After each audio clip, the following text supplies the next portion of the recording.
Alrighty, everyone, and welcome back to Weber State Esports. So we do want to give you a quick update to let you know that the series that is coming up, there's been some technical issues on the enemy team, Cal Esports. They're trying to get it figured out, but they have asked for about a 10-minute continuance right now, which they are working on getting their setup fixed.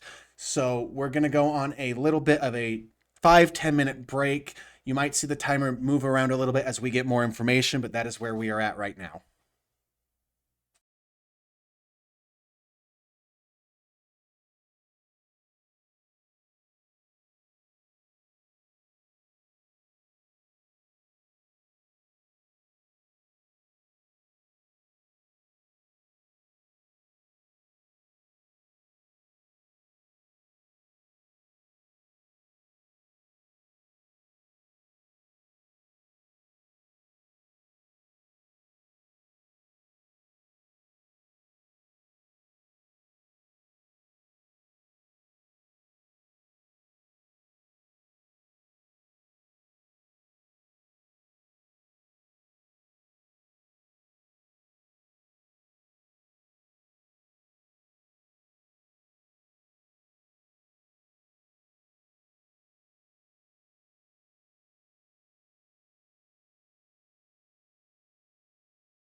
Alrighty, thank you so much for sticking with us through that delay. For those of you who don't know, we are Weber State Esports, and we are here with our CLoL games against. It's going to be Weber State University versus the University of California, Berkeley, also known as Cal Esports Golden Bears. This is the winners finals, and so it's important because the loser of this will have to play tomorrow in the losers final bracket that will then decide the grand finals for CLoL, as we are jumping straight in to picks and bans for this best of five fearless. It's gonna be crazy. Is Alistair getting a banned away by the Bears? Yeah, we see Weber State responding with a Talon ban, which is very interesting. That must be very player specific because Talon not usually a ban that we see, but Cal Esports responding with a Karma ban. So they're really targeting out Mystique's here, which honestly is probably a good call. Mystique's known for his playmaking ability and very aggressive style. Weber State going to go ahead and get rid of an Ambessa. Ambessa does really kind of, she's one of those decently versatile champions, can be played jungle, but just very good top lane, safe enough that you can kind of sit, scale, and then become a monster late game.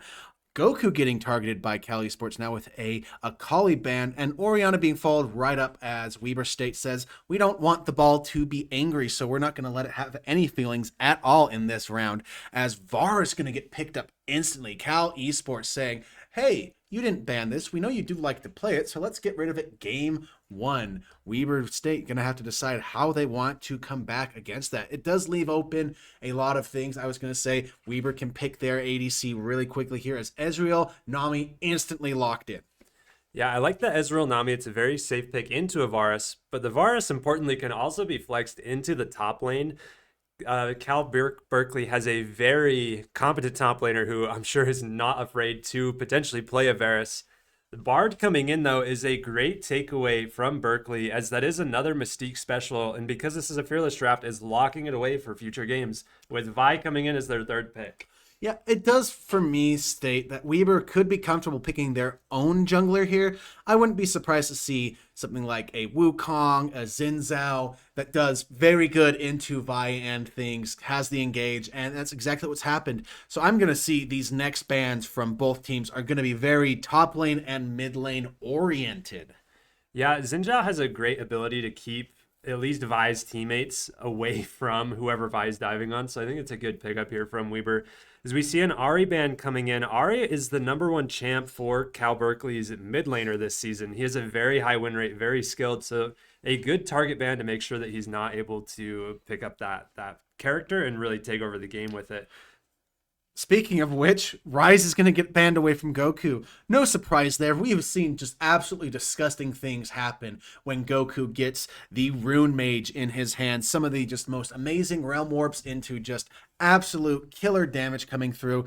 Talia going to get banned away so that there's not that possibility of locking a lot of people down. Yeah, I think Talia is just a good, solid character for helping map play. It's kind of when we get to these higher echelons or levels of play, playing the map is really important. So taking away Talia takes away a lot of options. And then Azir respected back for Cal Berkeley. Not known for his early game very much anymore, but he has insane late game scaling, and it might signal that Cal may try and go for a more aggressive scaling tank because Ezreal's not known for killing tanks, and really neither is Victor. So there's an option for a Mundo pickup here on Cal Esports side. You say neither is Victor, but some of the things that can happen that's just absolutely disgusting with Victor when he gets those really big arcane storms. Syndra gonna go ahead and get picked up here. I'd say very good into Victor, does outrange him. But if a Scatter of the Week is missed, Victor can do some really good poking with the Hex Ray. Now, Cal Esports does need to go ahead and decide what their top laner was going to be. Picks a very simple, very easy Aatrox. It's very good with this team comp, can do a lot of work, but that does leave Batao the counter pick. He gets to decide what he wants. I wouldn't be surprised to maybe see a Renekton that does really good. We could see a Camille happen. He goes full-blown Zeus and picks Yone. Yeah, the Yone Aatrox is a very volatile top lane here. Again, I think it would have been a great opportunity for Berkeley to pick a full scaling tank into this Weber State Esports team, but I also just respect the ability to duel and go in, as the Aatrox can support the Vi very well, also protect the Syndra and the Varus just a little bit if Weber does go on the aggressive. So overall, both teams have a very dueling style draft, and they should have a good time in these objectives and really trying to see if they can outpoke and pick the right time to get an engage. I will say one of the things I want to point out is that we saw this on Thursday when Weber State picked Vi, that if there's not enough engage support, Vi can get really left out to dry. So it's going to be interesting to see how things turn out, as we do look like we are ready to get onto the rift here. And we can keep talking about what I was saying, that if Venno accidentally gets too far forward and other things happen, the disengage come in from Mystiques, the disengage from you, Vi can die very quickly if things are missed by the Varus and the Bard. Yeah, true. The Vi will have to make sure that she connects properly onto the right characters. If she clicks on an Ezreal and the Arcane shifts and flash away, that their team doesn't have enough gap closing unless maybe the Bard can stall.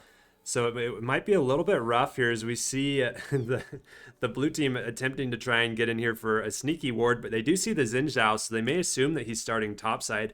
However, it looks like is going to pull a little switcheroo and start bottom side instead, potentially throwing off what they're thinking, but Cal Berkeley knows better, and they're going to throw the ward in there anyway. This may mean that Batao has some lane advantage here in the top lane. Aatrox is going to be a little bit late. Yeah, well, won't miss any experience, but might miss maybe some gold, as he gets back in time to miss basically none. Batao very smartly using his Q not to push the wave, wants to get that advantage as much as possible, as we do see Mystiques and Sendy doing a lot of work. We talked about this the other day, where Nami did technically get adjusted on her W. When she has more than, I believe it's 300 AP, her W actually hurts a lot more. And with Redemption now giving AP, it's quite easy for her to get to those upper echelons of support AP. Yeah, she a little bit weaker in the early game, but honestly not by much. And then she does scale better into the late game as we see this excellent level 2 advantage coming out. The Nami plus the Ezreal just can throw down a ton of damage early, and they may try and force this Varus out of lane. It may be close, though. They're under the tower, so he can somewhat farm, but definitely not looking like an easy lane for Varus Bard. I mean, Imp 2-0 did go ahead and pick teleport, knowing that I'm going to get abused by Ezreal Nami. So it might just be a good idea for me to take the safer summoner spell of getting back to lane, but that does mean that combat spell wise, Weaver is ahead, as you does find Venno. The flash does not go the way he wants. Luckily, he does have the Vault Breaker, but that is a flash and a red buff going over to Weaver, as Mystiques, also known as you will see as Iced Americano, coming in to clear some wards away. Yeah, this is kind of a Yu classic. He loves getting these early invades. Is Goku having a positive trade against that Syndra here in the mid lane? Oh, a good stun coming out from the Bard onto Sendy here. It kind of equalizes the lane while the Nami had stepped away momentarily. But Weber State taking some definite advantage here in this early game, as it looks like Yu's even trying to go for this topside scuttle, expecting that the Vi is going to run for it. Yeah, but once again, Yu is happy to be here. The smite looks like it will go down to Venno, who is now going to fight, but Yu is happy with this fight. He is Xin Zhao, he is happy. Unfortunately, there's a Bard roam into the mid lane, which does get Goku killed, and now with Theo B being here, Venno is going to go ahead and win, but the flashless Vi gonna go ahead and go down. They want to go ahead and get some things, but a roam from Mystiques kills the Syndra, with Juicebox then going ahead and getting the kill finally on to Yu, making it an even 2 for 2 with Cindy and Imp 2-0 simply sitting in the bot lane doing what they want. Batao in the top lane, yes, he's a kill down, but he's also pretty good ahead in experience, slightly ahead in experience, I should say, not very high. You know, I think this is always a key indicator of what level, as we see a kill in the bot lane here.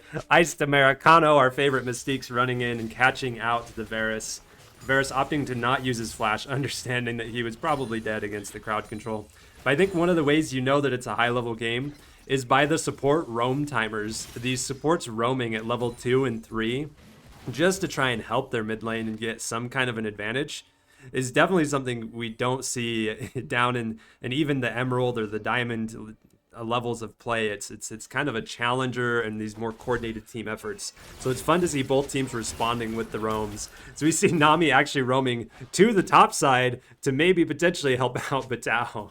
Yeah, it's just one of those things that is crazy to see. One of the things I wanted to mention with that kill that went down onto Imp2O is that he had just barely teleported into that lane. So he actually lost quite a bit of minions and farm under tower. You can see Sendy nearly at level 5 while Imp2O is not. Yeah, basically all lanes pretty even here, except for that bottom lane, which is where we see essentially the gold lead, 500 gold for Weber State. As Mystiques makes a roam here through the mid lane, it does notify the opposing bot lane that he is not there. However, Varus Bard doesn't have a lot of pressure here on an Ezreal. As it looks like Yu's going to be poked out here a little bit by the Bard, but he does have Nami support. This could be a 4v4 here for this dragon here. All players, none of them, or I guess we've got level 6 on the Victor, as it's an excellent bubble that catches out the Bard. He is absolutely nuked. Sendy showing up here on the backline. Yu does trade his life for it, but it looks like this Varus will as well. So that's a 3-for-1 trade here. Unfortunately, Yu did go down, so Weber doesn't have an easily accessible smite, but they will get a lot of pressure and a lot of minions from this. Importantly, Goku got 2 kills, was part of an assist, so he now has his upgraded Hex Ray already quite far, probably, yeah, 57 stacks towards his next upgrade. He is just rolling in the Hex shards. Yeah, it's huge for Victor. The sooner he can get to his final upgrades, and I mean, especially this Hex Ray early just massively improves his wave clear. So this is really great for him to keep up with the Syndra and really outscale what stack she's able to get, as we see this mid lane not looking great for her. Yeah, a little bit of some cheeky plays going on here. You're going to find Veno once again, but Juicebox is here first, as Batao simply said, hey guys, he's going to be roaming, trying to do Aatrox things. I'm going to do Yone things and scale into Oblivion. Just don't die to him, please. And we see Mystiques once again just roaming through the mid lane, trying to secure that her jungler is safe and her mid laner can maintain an advantage. And I do like this from Mystiques. You can see this is why Cal Berkeley took away the Bard, because he would be so far ahead with the meeps and things. This Bard is roaming up, but a nice bubble does make contact. Unfortunately, no teammates here to support. As Goku gets a solo kill on the Syndra, he stayed just a little bit too long. Fantastic play. He got the flash Q along with the Hex Ray on him. Yeah, and now he's going to go ahead and get plates. He is 3-1. Probably going to back here and get, I would want to say, his finished Rod of Ages if he's going that build, but with the way Goku plays, yeah, I was going to say no. He's going for a Lost Chapter item. That's probably going to be a Blackfire Torch, because Victor loves that, as you and Sendy now onto this Infernal Dragon, which is going to be huge for Weber. A really good Arcane Barrage hits onto both members of the bot lane. Sendy is level 7 to Imp2O's level 6, though, basically a full level ahead now at this point. Yeah, with the Nami just sacrificing some XP, we see that the Nami is just halfway through level 4, not even close to 6. The Bard, because of the roaming and the meeps and hanging out in the bottom lane, is almost to level 6. This could be an interesting timer for Cal Berkeley to play off of, as the Bard can hit level 6 and then maybe stop Sendy or the Nami here. We see a Vi coming in. She does have access to her ulti here. She does opt to flash to go in on the Nami. The Varus Q does land. However, an excellent bubble catches the Vi out. The Vi does indeed go down. The Varus ulti does hit Sendy in response, but we've got a heal from the Nami. Sendy not terribly afraid. The Varus Q doesn't go wide enough. Sendy just flashing over the wall. He's got the Arcane Shift, as the Bard does have to escape. There'll probably be a Bard stun here. No, Sendy's just a madman. He's just going in. Bard does have level 6 though, so it may be the end of that play. Sendy might be able to get his ult up in time, as in the mid lane we see Goku just going in on the Syndra. She is not having a fun lane, as you see her just go ever so low. She does flash and get a stun on Goku. He's stuck under the tower, and the Syndra ult will be able to hit him, however just not quite enough damage. Unfortunately, the pushback from the Scatter of the Week pushed Goku out of tower range, so the tower was not hitting to give Tringe that extra bit of damage. And I do want to just mention that Phoebe, the Bard, only survived because of that level up to 6. Yeah, very clutch timing indeed, very close. there's a few objectives that maybe the teams would like to gather around here in a minute. Is actually no, the grubbies were taken here by Weber State. So this is going to be a moment where we're going to see who can stabilize in the lanes, if we can get leads or potentially pull back some of the gold. As we examine this, we see that the Ezreal in the bottom lane 1.5k gold ahead. Victor in the mid lane also 1.5 or 1.6k gold ahead. That does mean that when they come to this next dragon fight, it could potentially be an entire item, as we see a dive here from Weber State Esports as the excellent bubble catches the Varus, followed by the Ezreal ulti. Good play from Weber State just to continue to make sure this Varus doesn't get resources. Yeah, unfortunately for Imp2, he is just getting farmed. And it's one of the things that we do have to mention is it is unfortunate for the side of Cal Berkeley. The delay we had earlier was because their original ADC had to swap out for their sub. So it is just one of those unfortunate moments where two challenger players do seem to be beating up on the lowly Imp2O. Yeah, Imp2O doing a good job, but there is a little bit of an elo difference here.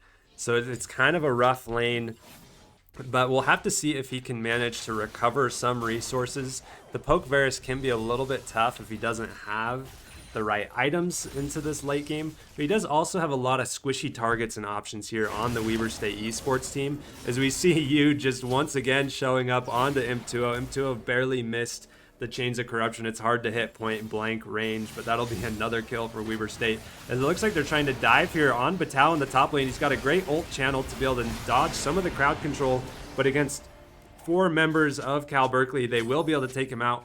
Weber State, though, on the opposite sides of the map, they'll take a lot of plates off of this mid lane and some plates even off the bottom lane tower. Yeah, and it's one of those things that Patao simply says, you know what, good job. I used my ult, you used 4 of yours. 4 ults for Batao's life. As I've noticed something interesting with our overlay in Syndra, is that whenever Syndra ults, her overlay doesn't go on cooldown showing it. Yeah, it's kind of a weird bug there. That happened with us on our game on Thursday, as well as the Bard misses his tunnel, or his portal at least. It looks like there'll be a Nami wave here. Weber State pretty confident they can take this fight.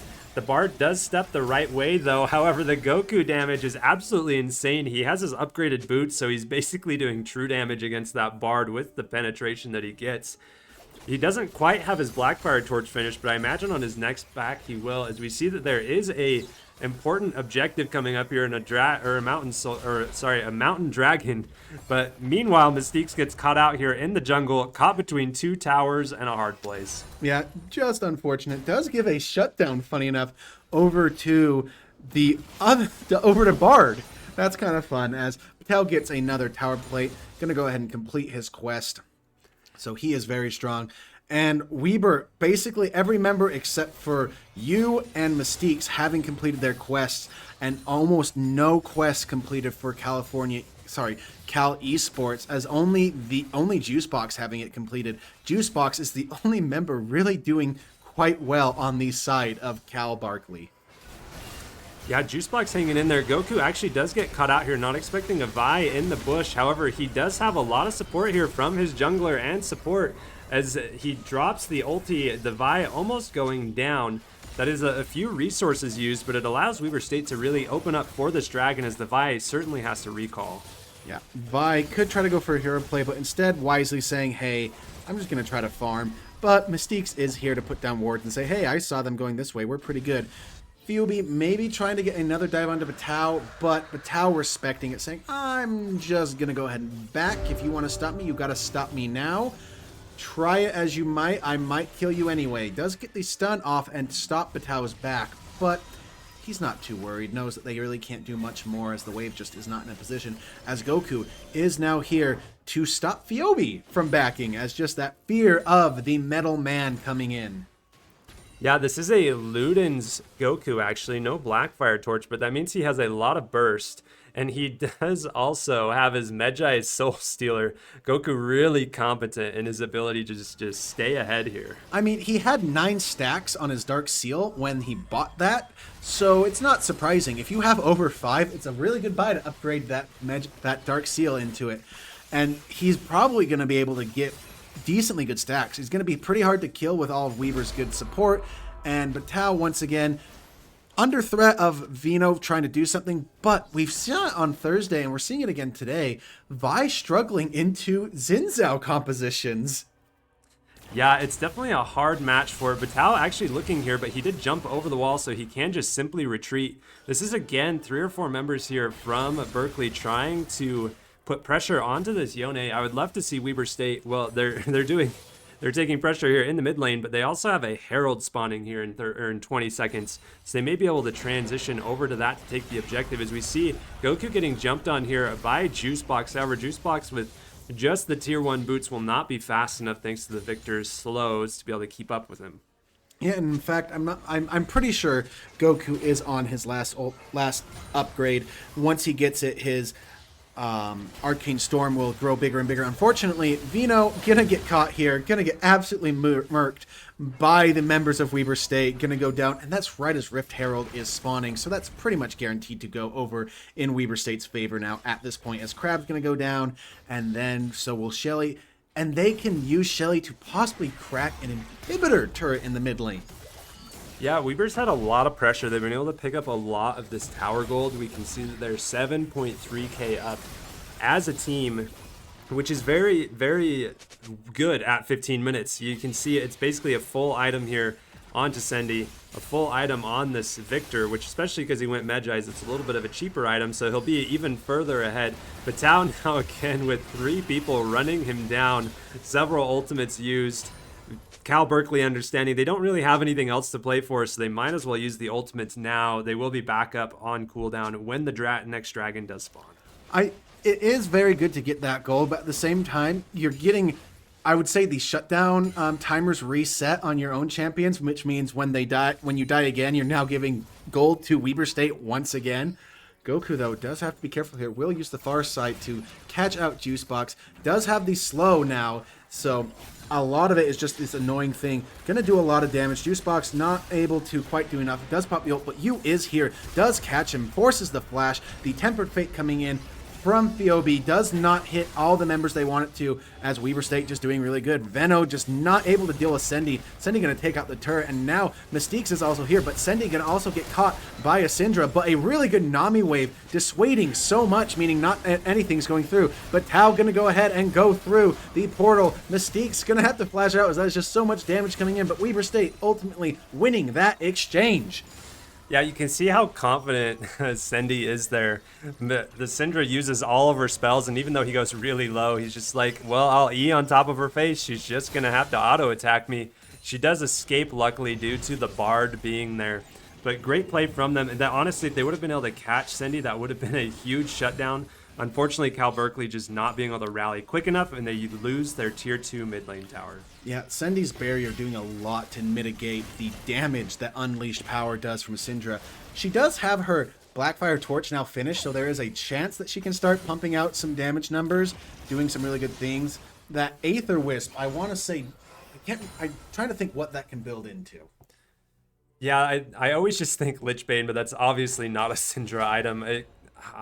Storm Razor. Storm Razor. No, not. It's the Storm Surge. Storm Surge. There we go. I do, as we know, as Goku does get stunned under the tower, but he is able to potentially escape the Blackfire Torch.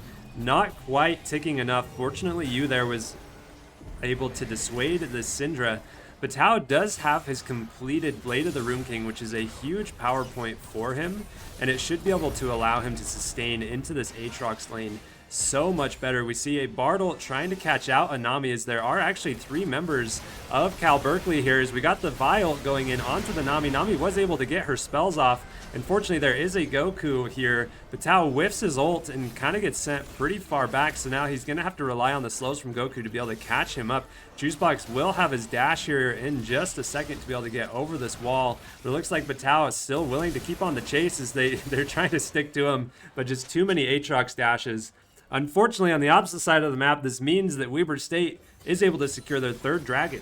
Yeah, that means in 5 minutes, if the game goes long enough, Weber will be fighting for a soul point, a really big threat. We do know that soul is huge during this season.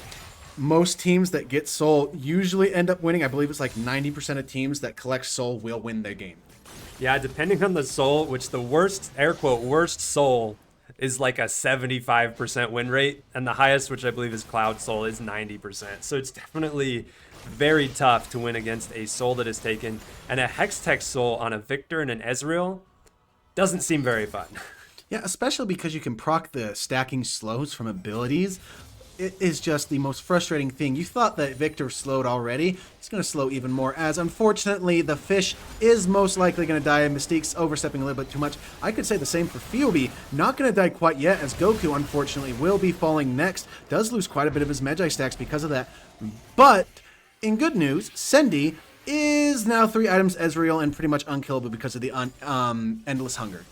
Yeah, the Endless Hunger, a very nice pickup for Ezreal. It gives him sustain, it gives him cooldown reduction, just an all-around great item. It keeps him in these fights, able to cast a ton of spells. He'll basically be shifting everywhere, which when he's playing into a Vi and he's going to need to be shifting as she ults, and then she'll ult and hit, and he'll cast one spell, and then he'll be able to shift away again. So an excellent pickup, and like you said, it'll be very hard to kill him. Unfortunately, both of Weber State's Magi stacks users did die, where Mystique's happened to pick one up too as well. I think he only hit like 4 stacks maximum, and now he's reset to 0. So that's a little unfortunate to see. I think he's going for the haha funny. If I do get to 25 stacks, I'm now a buffed Nami, not an adjusted Nami. Yeah, the the 25 stacks on Anami actually goes pretty hard with the healing, as well as some of the damage here. As we see the Bard getting caught out, an excellent tidal wave here from the Nami, followed up by Yu's crowd control and damage. Sendy is able to secure that kill. Weber State has a lot of pressure here actually for Baron. It looks like they're willing to send it, but Tao should be able to hold here as long as he's not caught out too far into this Vi. Yeah, definitely respecting the fact that he knows Juicebox and Veno like to just simply layer on him, but with that confirmed fact they are in the bot lane, we were feeling very strongly that they can just 3-man the Baron, and they are very much right. And now what do you do as Cal Esports dealing with Weaver State that is already 6,000 gold ahead and now on a Baron power play? Yeah, I think that was a good solid pickup with the Ezreal, with the items that are completed as mentioned. He just has so much damage, he can just constantly throw his spells down, and against an immovable Baron, that's great for an Ezreal. As you see Cal Poly trying to pressure this mid lane here, but Sendy just eating forward aggressively. However, a Syndra stun is able to hit him, but the Nami bubble's fantastic. Batal's ult unfortunately misses, but the Syndra still goes down. You can see the absolute damage there on the Varus as he gets half health by basically 2 abilities. Weber State has a lot of pressure here, and they're going to push down this mid lane here with their Baron. You know, we talk a lot about how first Baron doesn't end games, but this one might. Weaver is just so far ahead in the driver's seat. Batao is now teleporting in, and Cal does not have the answer to Weber State's composition. They have not gotten far enough ahead. They don't have the damage to burst through. Sendy and Goku are just always there, with Mystique's healing more than he should. It is so frustrating to deal with. A decent Tempered Fate will go ahead and catch both Goku and Mystique's, but Juicebox not able to do anything. Very quickly, Vi goes down, followed by Varus. Sendy finally goes down, but Goku is unleashed. The storm going crazy. Juicebox trying to do everything he can to bring this game back. He's doing so much. Gonna go ahead and flash away from the Nami bubble, but unfortunately the Fates, the Batao's E, gonna go ahead and do the little Z ult. I cannot remember what it's called right now, but Weber State looking to end the game here. 1 tower already down, another tower coming down with super minions. Weber not afraid to just quickly end this first game as Tringe trying to do things, but Batao will not die as you gonna go on a killing spree, getting another kill onto him. Another beautiful bubble from Mystique's means that he ends the game with more stacks on his Megis than Goku. It was totally worth it, people, and we will be going to game 2 here shortly.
Welcome back to game two of our CLoL series. This is a best of five between Weber State Esports and Cal Berkeley.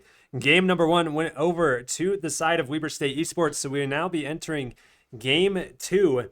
As a reminder, this is a double elimination bracket, and this is essentially the winner's side finals. So whoever loses this game will then go to losers finals, and then there will be a grand finals, which the winner of this game will then play whoever wins that game. So part of game two, because of the fearless draft, none of the champions from game one can be picked. You can see them listed there on that row near the bottom. We see it. The first ban coming in here is an Akali from Cal Esports. Yeah, not surprising. Goku has done some absolutely nasty things on Akali before, so it is a fair ban. The talent going to get banned away by Weber State. No surprises there. It seems to be a very good pick for Triage. Karma going to go ahead and get banned away. That's the thing with Fearless, is usually you end up seeing a lot of these same bans early, but once you get to like game 3, maybe game 4, some bans will change. Sometimes. This case, the Nautilus, is actually a little bit of a change. Yeah, Nautilus is a good ban just overall. It kind of eliminates a lot of picks, but it also frees up, it frees up being able to play things like a Braum. As we see it, Weber State responding again with an Orianna ban. So we'll have to see if Cal Esports is going to adjust. We should note that as Cal Esports is going to lock in an Ashe, Cal Esports AD carry had a tech issue for game one. So they had their support play AD and then its substitute play support. Now their AD carry is back on AD carry and their support is actually back on support. So they might switch up some of their priority here. Yeah, so it should be a very interesting game. I do love that Weber has done this. They see Ashe first pick and go, oh, you want Seraphine? Too bad. We play in three different roles. So no, you don't get Ashe Seraphine. We get Seraphine, and we have other things we love to play, like Jarvan. Now, Braum is not banned, so it would not surprise me if they simply say, oh, you have Seraphine? Well, we have Braum Ashe. Good luck with that. Should be interesting to see what happens. I don't think... I want to say that's Rek'Sai top, because Rek'Sai jungle hasn't been great, and Rek'Sai top is a little bit more... People think that's kind of memey, but the tank Rek'Sai top is huge. As Ari going to get picked up here. It got banned away during the second phase last time, so they want to lock that in early. Now, I would say Weber can happily pick their mid laner, and mill into Ari is just so good. Ari cannot throw out a charm unless you have used your reflect. So it's a lot of mind gaming. Oh, try to throw out the Q, get the reflect out first, and then charm, but then you're losing a lot of damage. There's just a lot of mind games that come into it, as we're going to start getting bans here, as the Braum that I mentioned will be banned away, so we're not getting Ashe Braum. There's still a lot of other good things. Misfortune going to get banned away. I do like that, actually, because the Misfortune E can guarantee the Seraphine route. Yeah, Misfortune, a good ban here. Alistar also banned from Weber State, so they're trying to really protect the Seraphine, which is a good call because these engaged supports can cause a lot of issues for any potential bot lanes. And then Yunara rightfully banned away by Cal Esports. Yunara, just kind of a character that has a strong early game, a strong mid game, and a strong late game. A good pick into the Ashe, especially with the Seraphine support. So good for Cal to be able to recognize that and take it away. You know, I would love to see Weber State, funny enough, pick Corki. Yeah, Corki, great pick here. Corki has a lot of that early game damage. He can just kind of stand in front of the Ashe and say, so you're going to auto attack me, and he just outbursts her. I do love I wanted to point out too, this Rek'Sai pick I think is a very safe pick into the top lane. It can kind of neutralize because he has so much sustain. So I'm excited to see, or very interested to see, what Weber State's response to the Rek'Sai is, and if they can pick something that can outscale and really carry the game.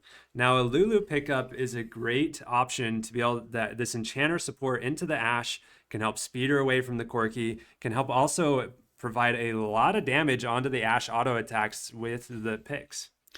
All I'm gonna say is, funny enough, Lulu can be very annoying with the shields and things. But to our other good caster friend, Odd Koala, Jarvan builds Serpent's Fang very well. As Gwen's going to get picked up, so it is a Rek'Sai jungle. Maybe we'll still see because again, they could still be floating around. But I like Gwen top more than I like her jungle, and I personally like Rek'Sai better than Jarvan, better than in the jungle better than I like him top lane. So, but you know what? Jax likes the matchup into both. Yeah, Jack's a good pickup here. We know that Weber State's top lane has a very strong potential to hard carry a game, and a Jax is a great pickup to be able to do that. I would want to say I feel like Gwen jungle is a little bit safer, especially into the Jax. The Rek'Sai, like mentioned, can kind of just neutralize the lane, where the Gwen can safely scale up into the late game and really be that potential damage that Cal Esports needs. So we'll have to see where they decide to put it and what the players are comfortable with. But there is a lot of potential here for some late game hyper carries on either side. It should be very fun to see. I would love to see like a 5-man encore into a Jarvan Cataclysm with Mel hitting a huge solar binding, Corki raining down damage, and we're going to get to see it possibly here as we are going to load on to Summoner's Rift for Game 2 of our best of 5 CLoL games with Weber State versus Cal Esports. Yeah, and it looks like it is that Rek'Sai jungle. So the Gwen opting into the Jax, which is definitely can be a little bit of a hand stiff. A lot of the Gwen is neutralized because she can just, or she can't really go immune to the Jaxie unless it's very specifically placed. But then a lot of it's on the Jax to position correctly. So Jack's a great pickup. This Gwen may struggle into it. And as we said, Batal definitely has the potential to carry. As we see a similar setup to last game, we'll have to see if Yu decides to play on the opposite side of the map, or knowing Yu, he'll just stick with his chickens and send it. Yu really is the definition of hand stiff when it comes to mid jungle players. He is just so good. We haven't seen him play his coveted Viego or Belveth recently, and it is just 100% due to they're not good right now, and that makes me so sad. Yeah, he definitely has some hyper carry champions, and it's been fun to watch him over the years. However, he just has such good positioning in these lanes. As we see an early scrap here, the Seraphine coming at an angle is able to double hit on both of the opposing bot laners. That's a lot of damage on this Ashe already. Yeah, both ADCs using their barrier, but Mystique's using the heal while Imp 2-0 did not have to, means that they are a summer spell up, but that double beat drop doing so much. Goku hitting level 2 will have the solar snare and the Q. I do not remember its name, but it does a heck of a lot of damage if you can hit all of them. Yeah, we've noticed since the Mel adjustments, she has quite a lot of burst versus the previous edition of Mel. When Mel lands a full combo, she can instantly blow up some of these squishy targets, such as the Ari, which not necessarily a full combo, but still Goku hitting that level 3 spike and just flashing onto her, knowing that he could take her out with the execute. Yeah, Mel passive being crazy. The meme is, the joke is like, oh great, Mel's W is no longer the most broken ability in the game. The rest of her kit is now. Yeah, exactly. And that's a great kill that Goku wants to see. He really wants to accelerate his Mel. If he can hit these early items at the dragon fights and these other advantages, he will have so much damage. You know, I have to make a funny joke. Riot made a post earlier where they did an April Fool's joke about, hey, with new champions coming out, we actually have to delete a champion. So here's a poll. What champion would you like to see deleted? They had Pyke, Yuumi, Teemo, and Mel. Mel won by a whopping 25% over the next highest, which was Shaco. That, it honestly doesn't even surprise me. We'll have to see if they decide to keep her the same in the future, or if we're just going to have this sort of disgusting Mel into these squishy champions. If she is able to land these combos on the Ashe or the Ari, or even the Gwen, if Gwen's not protected, if she doesn't have her miss up, then it will definitely be a game changer for the fights. As we see, Goku has a huge item advantage in this mid lane thanks to that first blood. Yeah, it's just a hand stiff in the mid lane doing a lot of good things as both junglers clearing, both getting a crab and not finding anything as the respective laners are pushed under tower. If it was opposite, it would have been really good gank city for both junglers, but just not going to happen. Imp 2-0 trying to be annoying with, I can't remember Lulu's little friend's name. Pix, that's it. Being annoying with Pix. A really good reflect on the Mel on the REQ means that Goku gets a lot of damage. Yes, the charm hits to stop a lot more, but still, the passive stacking meaning so much. Batal, though, getting a little bit jumped on here, does not have the jump away, had to use it early. Gonna go ahead and get flashed on, as then, unfortunately for Cal Esports, again, a flash away. Jump away from Batal means he is good, while in the bot lane, Yu does find the good gank, as a flash burn from Ashe is not enough to stop them, with Yu simply saying, hey, I'm going to kill you anyway. It's a great timing from Weber State. You can see the barrier actually just came off of cooldown from the Ashe 3 seconds into her death. So tracking that timer was very clutch for them and making sure that they could be able to secure that kill, and it really hurts for the Ashe to have burnt the flash with no positive reaction there. We see Goku getting this Arya very low. One more Q should be able to kill, or just leveling up for the ult. That'll also do it. Yeah, unfortunate EXP diff, as couldn't get close enough. Funny, it was really interesting using the Mel Reflect early to reflect Ari's W Foxfire. Yeah, I like how Goku's using his reflect. The Ari's understanding that he maybe wants to do it for the charm, but not being afraid to just do it for the damage and to be able to stack that passive further really gets him close to the execute. As you can see, Goku is up an entire level on this Ari, which is very crucial, as it means that by the time Ari hits level 6, Goku will basically have his ult back, as the Mel ult is not on a long cooldown. So it really makes this lane tough, as they won't have a large window to be able to recapitalize back on the Mel. In fact, experience is the name of the game, as all members of Weber heavily above their laners, at least a half level, if not a full level. Venno now trying to go ahead and get the dragon that Weber State really started stacking early. Yu is on the top side, so it does look like he found a good time to get this dragon. With his bot lane pushing in, we'll be able to collect it. Yu, unfortunately, not finding any counter jungling in the top side. Goku is roaming down, but he is pinged.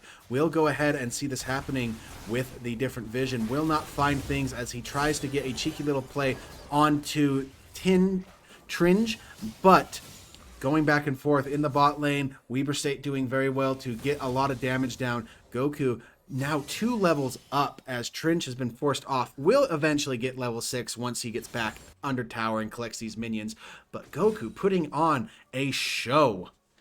Yeah, Goku definitely establishing a very strict lane dominance. I do like Cal Berkeley taking that dragon. They saw you on the pixel brush ward in the top lane, and they just knew that they had enough time to take it with the bot lane push. So it's a great play from them, as those dragons have been so huge. As we note, Goku's ult again coming off of cooldown, I believe just within the last few seconds, so getting maximum efficiency out of that. That puts him 1.3k gold ahead, as we have the Gwen ulting here onto the Jax, but an excellent show of the stun usage for the Jax does prevent the kill there. Jax just continuing to scale up, as we see the Gwen went for plated steel caps as her first item. Yeah, it makes sense to try to deny that.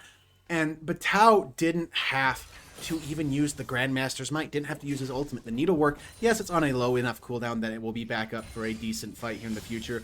But I think just trying to get Jax in a position that he isn't as comfortable. Juicebox now trying to get some mana back to be back in a lane, as Batal kind of freezing the wave. It does go ahead and reset. We'll go ahead and back and get damage items, which is so scary. If you're building defensive against Jax in a I want to survive your damage, and Jax is like, well, I'm just going to out damage your survival of my damage. Yeah, and I think the Phage, a very crucial pickup for the Jax. The extra movement speed, I think, is one of the most underrated, as Goku just happens to catch Tringe again. Unfortunately, does not have that ultimate. If he would have had one more Q, that definitely would have been a kill with the execute there. But yeah, the Jax movement speed with the Phage, I think, is hugely underrated. But it allows him to keep up with the tier 2 boots that she was able to purchase. So it makes this lane a lot easier to play, at least from an aggressive standpoint, as we see you already on these grubbies. Yeah, so strong. You put Jax in the side lane with 3 grubs, and he will take every single little bit of tower that you have left. Oh, a beautiful charm coming back in. Just because Venom was coming, Goku will respectively flash away so that his ultimate does not get interrupted by Venno, because if you stop it in the middle of it happening, it will stop. Weber State on the bot side, a beautiful encore coming in from Mystique's means that Imptua will go down, as some of my friends like to say, gave him the yaw. The yaw from the Seraphine, really unfortunate to see there. It's kind of a rough game here for Cal Berkeley as we have a losing mid lane and a losing bottom lane. The junglers are going even, but really an even Rek'Sai doesn't have a lot of carry potential. And then the lane that has some of the most advantage, the top lane, the Gwen really isn't able to secure a kill here. However, Veno is sneaking in. Batal playing pretty respectfully though, maybe perhaps getting a read off of this as he's not opting to jump in on Juicebox. So Veno will not have a lot of success here. They may attempt to dive, however, I don't know if they're aware that Yu is here as Yu is able to jump in and Cataclysm. There's a double knockup on both of the Weber State members and the Rek'Sai ult will come through. However, Veno's super low as Yu's going to be able to chase him down and secure that double kill. Yeah, and speaking of double kill, Tringe, now in a rough position, has to Spirit Dash away as Goku is just absolutely running away with this mid lane. 4-0, has the completed Blackfire Torch, 2 stacks on his Dark Seal, and looking for blood. I mean, I guess that's what happens when a crazy lady tries to blow you up when you're in a town meeting. You just get magical powers. Yeah, we love the magical powers on the Mel. The Blackfire Torch, definitely a huge advantage. It's just going to continue to burn this Ahri, but more importantly, a 3-level difference here in the mid lane. It's realistically 2.5. However, the stats don't matter as it's 7 to 10. The Ahri will level up here on this last minion, but that is a crazy advantage here. Usually we see these types of swings in the top lane where they get extra XP from their quest, but in the mid lane is a little nuts. I mean, when you're dead 50% of the time you're supposed to be in lane, it leads to a lot of discrepancies. There was also in the mid lane when Veno tried to come in, soaking up some of that EXP, and still Tringe died. It's a lot of rough things. As you know, Cal Esports doing a decent job of fighting back, but the shielding coming in from Seraphine is so frustrating. And who builds Serpent's Fang for you? Well, it's only Rek'Sai, but Rek'Sai is not going to really build that. Yeah, it's kind of a rough look. Important to note is that actually the bottom lane, despite some of these early kills going over to Weber State, the Ashe really isn't that much gold behind. She's only maybe about 100 gold behind after this wave. We do see that Weber State has a lot of pressure here. They've got 4 members of their team on this dragon, and it looks like it will be secured. Cal Berkeley not really looking to go for it, staying respectfully away, not wanting to throw more gold into Weber State's pockets. Very smart, and it's very good from Weaver because they know the power of dragon stacking, and they're like, well, we're now in a position to stop them. We gave up the first one to go for our own cheeky little thing as Veno trying to find something onto Goku here. Will find a little bit of cheeky stuff. Goku does get charmed as he did reflect early, and that shutdown is huge for Veno, but I'm not sure it's enough. Yeah, the gold lead shrunk a little bit there here in the mid lane. I think it should allow Tringe to be able to get their next complete item. Unfortunately, there's not like any crazy objectives to play over on that item spike. Weber State's already taken the main ones that they care about. Veno is opting here for a deep flank here on Batal. Batal is pretty far forward here. He does have the option to jump, but Veno can interrupt it here with the Rek'Sai knockup. He uses the Grandmaster Might. We do have a teleport here in from Goku. He's on support as Yu also shows up. He's going to be able to hit this knockup. The flash, excellent to be able to secure that onto the Gwen. There's an excellent route and the Cataclysm onto the Rek'Sai. However, Rek'Sai dodges the damage, but unfortunately it's not enough. Unable to tunnel out. This should be a first blood tower here for Weber State. It's a bottom lane fight as well. The Lulu ulti able to ensure her survivability. Senyu just short of damage here to be able to kill the Ashe or the Lulu as well with the Seraphine surviving. This is an excellent chance though for the Ahri to roam and see if she can pick up a double kill. Yeah, will not be seen on a ward, but Weber being very respectful, doing everything they can. Tringe does not have the Spirit Rush, so a Flash Charm will get him the kill, but does cost a lot for him, as now Goku is back in the mid lane, farming up even more gold on these turrets, getting even further ahead, being as annoying as physically possible. Yeah, as we see, Weber State is taking gold off of the mid lane. They're also taking away some of these camps here for Cal Berkeley. So overall, really not a ton of gold going back into Cal Berkeley's pockets despite the Ahri roam. Unfortunately, the Spirit Rush was not available to be able to secure both kills. They would have really liked to see go over, especially with the Corki having a minor shutdown. Yeah, does go ahead and get one plate. but will now have to back away as Weber in just a great position to keep this snowball going. They snowballed the early game of last game and are just continuing to put as much pressure, put the pedal to the metal. We see Sendy has been moved into the mid lane, the shorter lane where it's easier for him to farm and get as much gold as possible. Tringe, though, in a bit of a pickle here, does have the Spirit Rush and does have to use it right into Mystiques as he gets a little kill for his time.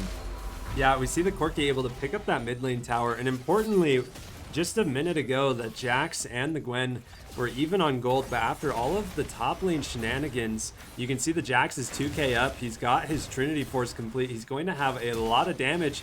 He's attempting to kill the Rek'Sai. Rek'Sai trying to clear the waves so the bot lane tower would not go down, but unfortunately dies, I believe, to the Scorch from the Seraphine. As we see Goku catching out again, the Lulu, the ultimate, just enough damage to provide the kill. Cindy also jumping in. That'll be another double kill here for this Mal. Just absolutely decimating the enemy team as he now has 6 stacks on his Dark Seal, well on his way to getting another Magi Soul Stealer. And, you know, Goku and Mystique's of the same mind. They both have their Dark Seal. It's stacking up, stacking away. Goku now wants to get onto Juice Box. Taking a really good hit means that the Hallowed Mist will miss a lot. A really good reflect means that a simple auto attack is going to get Goku another kill, and he is just starting to run rampant as Mel. Mel, if you fall behind, really quite useless. Mel ahead, really quite frustrating. Yeah, she, like we've mentioned, as soon as she gets to these 2 and 3 items, especially against under-leveled opposing players, she can just absolutely one-shot these players if she lands the root plus a full Q. Oftentimes that's enough with her ult to be able to kill them. We see now here Batao flanking this Ahri. Ahri does, however, have the Spirit Rush, not even wanting to mess with Batao, but she is channeling a recall here in a ward. Fortunately decides to sweep so that she will not be caught unawares, as Batao surely would have jumped on that. A good play to try and get some money back on the plates in the bottom lane. However, we were just showing really good map control here, not really allowing Berkeley to pull any advantages, as we see the gold lead is just rapidly increasing. It's now up to 8.7k here at 16 minutes. This is even further ahead than they were last game at this point. Yeah, and Batao, really the only member that's done anything negative, I would say, dying in that tower, but getting a double kill for you is so important. Juicebox, once again, getting caught out here as you has a really good flank. You can't, unfortunately, dash away from this. Doing really well to get onto you, but a really good reflect, actually, now turning as the Lulu shows up, the polymorph happening on the other side. Venno getting a good kill onto Mystiques, but Sendy trying to get some damage, but Imp 2 running as fast as he can to try to get that, and a really good gold swing actually coming in from Cal Esports as they Weaver tried too hard to get to Juicebox and paid for it, as he is nothing to scoff at. A Mel with Riftmaker does a lot of damage. Yeah, just understanding that Gwen is still just Gwen at the end of the day, and they were able to take that fight. The support coming in was a good rotation there, and that cuts 2,000 gold off of this lead, and it really stabilizes a lot of the lanes. Gwen is now even in gold with Jack. She's able to pick up a few key components here for her Dusk and Dawn. It makes it so that she has a lot easier of a lane phase, and when she gets to those 2 and 3 items, she will be pretty unstoppable on a side. It is something to think about, but Tao, if he gets there, I think is one of the few champions that can actually deal with a Gwen. As a fight over Dragon going to start now. Tringe going to catch Sendy here, but the Blast Cone being used. So patient is Sendy with the Valkyrie that Tringe cannot find what he wants. A really good Spirit Dash forward from Tringe, but Mystique's very well played, as, you know what, Goku going to have to flash out as Gwen is immune. But we were saying, you know what, you can have the 3rd dragon. We won't fight for it. Instead, we'll let Jax completely decimate the top side. Or we have Rift Herald dropped in the mid lane to decimate there. And Tringe now using up the teleport while Weber doesn't have to. In fact, Batao just threatening, being an absolute nuisance. Goku could, if he wanted to, try to get them into tower, but not quite there, unfortunately. Yeah, we were just not having enough vision there in the enemy jungle.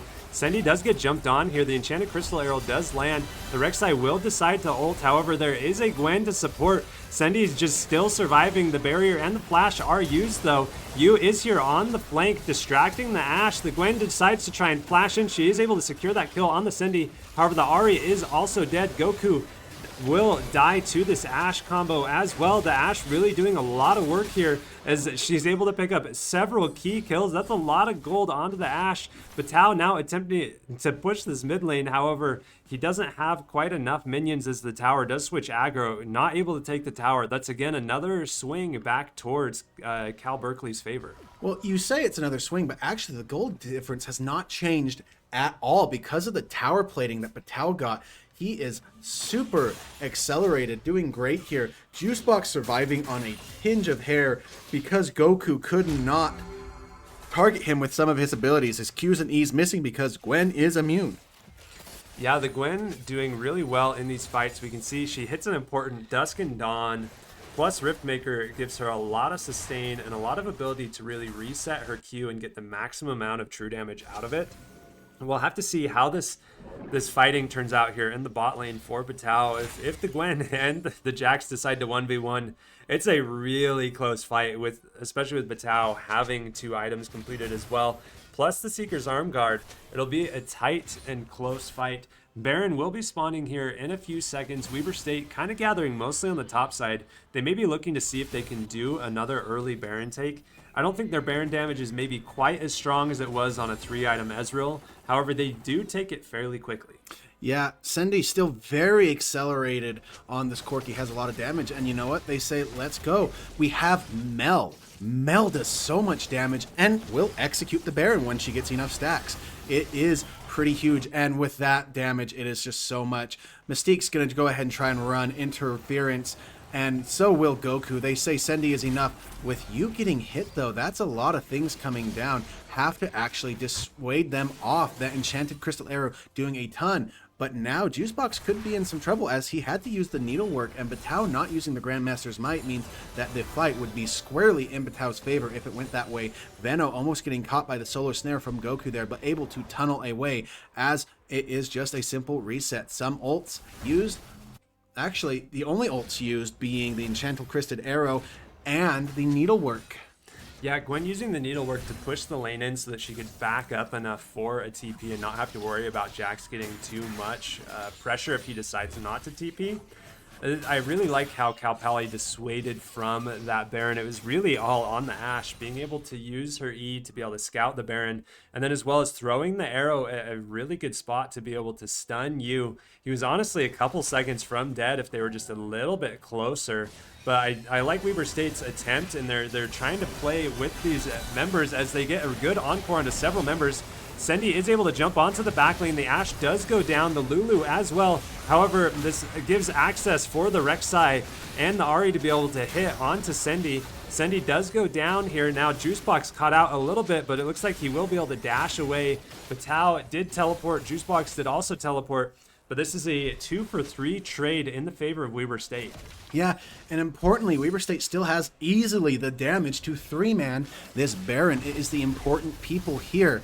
And Rek'Sai and Gwen, unfortunately, not going to be able to stop this if they try. They're going to do their best and see what they can do, but they have to play this so carefully, so right. Veno now in a interesting position is on vision. Weber knows exactly where he is. Weber trying to do things. They're just dancing around. A beautiful Enchanted Crystal Arrow does hit Batao, which means he's going to be there for a long time. Goku does go down. Yu not able to kill Juicebox, and it goes so poorly for Weber. And a Baron takes everyone as Mystiques is here, but not going to be able to stop it as the Enchanted Crystal Arrow's just doing work for Cal Esports. Yeah, that was a beautifully placed arrow, and Goku was so close. I think he was honestly just 1 or 2 stacks off from being able to execute that Gwen. The ulti just not quite doing enough damage. We see Cal Poly trying to take maybe a little bit of plates off of this mid lane, but the Weber State bot lane is here to protect. Importantly though, Cal Berkeley having enough pressure to be able to take this third dragon, so this will be a soul point for them. Sendy doing his best to defend this turret, but it's hard against the Baron-empowered minions, and they have a lot of poke on the Berkeley side. If a charm lands, Sendy would surely be dead, just treading careful water here. Yeah, Weaver needs to find these plays. The Gwen is really starting to become an issue. But Tao still doing great things, but not quite having the ability to get onto who he needs to. You, unfortunately, not finding the plays like Veno is. And just the Ashe hitting Enchanted Crystal Arrows turning so much. Things starting to calm down a little bit, but Tao really wants to get to his fourth item. Once he kind of gets there, he just kind of gets unlocked and becomes an absolute nightmare, but could die quickly. Does go ahead and use this. Might have to flash out here, but will go ahead and bait out some summoner spells. Does a really good job and does have to use his Zhonya's Hourglass, but saves his own life by doing so. It will come up soon enough as you maybe trying to find something under Tringe, but it could be happening the other way. Veno actually goes ahead and finds Sendy and Mystiques, and it is going to be a dead Corki here as Goku and you have to run as Tringe flashes forward to get the charm, doing great work, but Goku not going to be long for this world either, as he is most likely going to get tower dove. Going to try to back out, but just unfortunately not fast enough. Does a really good job with the reflect to try to do something, but it's a tower dive at this level. And Batao unfortunately losing the 1v1 in the top side. Yeah, the Gwen with the Shadow Flame does a lot of damage, and Cal Berkeley's done a really good job to minimize this gold lead. Weber State was basically 9,000 gold ahead just 5 minutes ago, and now Cal Berkeley is 1.3k gold ahead. They've got a lot of the objectives on the map too, so they have their alternate win cons. They're on Soul Point. They've got a lot of pressure and a lot of opportunity to win this game here, as we see Veno just absolutely diving Mystiques here in this mid lane. Not even caring. That's the power of this kind of tank bruiser Rek'Sai. Yeah, very frustrating to deal with, as we were trying to get some items here. They need just a little bit more, and these fights will very much change and be very different, but they're not finding it. The Jarvan engages, not hitting where they need to, and not allowing Goku to absolutely rain down terror from this Gwen, as he has died several times in a row without getting too many kills because he cannot get those executes off, as he just keeps getting dove onto. Sendy is 3 items, so is very much a threat, but so is Ashe. Ashe at 3.5 items being very scary. Yeah, and importantly, it's just that Gwen threat that we keep mentioning, where the Gwen is able to negate a lot of the spells and abilities coming at her, and it makes it so that she can survive for a really long time. I think Weber needs to figure out a way that they can bait out the Gwen spells, kite back, protect themselves, and then be able to escape. An Enchanted Crystal Arrow going at Mystiques here in the mid lane does miss, but Batao does have a stun here on Juicebox, unfortunately able to sustain a ton, as Batao does have his Zhonya's back. He is surviving for actually a really long time. He actually almost gets a kill here on the Lulu, but the rest of Weber State on the retreat. You actually maybe sticking around to see if he can catch someone out, but the Ahri sniffs it. She's able to throw her Q there and be able to detect him. Weber State just needs to defend here and try and not lose too much more gold, as the Ashe is able to get a kill there on the Mystiques. A great dive from the Rek'Sai to be able to secure that. 3 members of Weber State here trying to defend against all 5 of Cal Berkeley. Yeah, but now Juicebox just simply running at Sendy saying, hey, you can't touch me now. Veno does go very far forward, is caught, but will have to flash out. You, not going to be able to do enough, and now the Golden Gwen doing a lot. The charm interrupted on you, and very much is Cal Esports saying, we're going to go for it. Goku unfortunately missing that Q burst, which would have easily allowed him to ult and kill Veno, but it is not enough. Weber State base looking to start crumbling in shambles, as Batao gonna try to do something but not able to find what he wants. Veno just being so frustrating. Juicebox being really good. Does go ahead and get ulted, but the ultimate coming in from Lulu is just so big, and it instantly just bursts away Mystiques and Goku once again. Batao trying for the hero play, just cannot find anything, as game 2 will go over to Cal Esports, bringing us to game 3, and meaning we will have 4 games, so stay tuned.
And welcome back, everyone, to Weber State Esports, where we have our CLoL Best of Five Winners Finals games, where we now are at a tied match score of 1-1. Cal Esports really pulling it back from last game, where you can now see the fearless bans that we will not be seeing these champions again. As I'm thinking, what does Cal Esports ban first? It's actually changed. It's an Alistair. Yeah, kind of prioritizing that bottom lane. They're really respecting Mystique's and his ability to make plays around the map. Not quite able to do it as much on the Seraphine last game. And really, I think Cal Esports had a great playthrough with the Gwen in the top lane. She was really able to show up and take control of a lot of team fights, and Weber State just didn't have a good answer for her. Cal Esports again going for the double, the Alistar and the Nautilus. Weber State staying the same though. They really don't want to see the Talon, and they don't want to see an Ambessa either. Yeah, so very much the same from Weber. I wouldn't be surprised if maybe Cal's. They're gonna dig deep and go for the Pantheon, saying, "Hey, we don't want to see this coming up." Now, Weber can decide who they want to ban third. Thinking that they're happy with their ban, so it might stay the same. But we can see here. Vladimir actually, so it is a change. Now, what does Cal Esports decide they want to first pick? Very good different things as they finally get the Oriana as it has been let up. Weber saying, hey, we're going to go ahead and let you have the Oriana. You've been wanting it this entire series. Let's go ahead and give it to you. Get it off so we don't have to ban it anymore. What does Weber pick into it? It could be an interesting rise. I know that there's the counter, but Karma's left open. So Weber saying, hey, we'll take Karma and maybe our ADC. Yeah, Karma, very aggressive support, which definitely, as we've mentioned, plays into Mystique's gameplay. Nocturne followed up by Weber State. I like this play. I think it was kind of shadowed here by Cal Esports Pantheon ban, is they wanted to reduce the amount of global options, or at least the long distance options that Weber State has, but Nocturne definitely supports that. It also takes away the combo that Cal Esports could potentially play with the Oriana, so I think a good takeaway.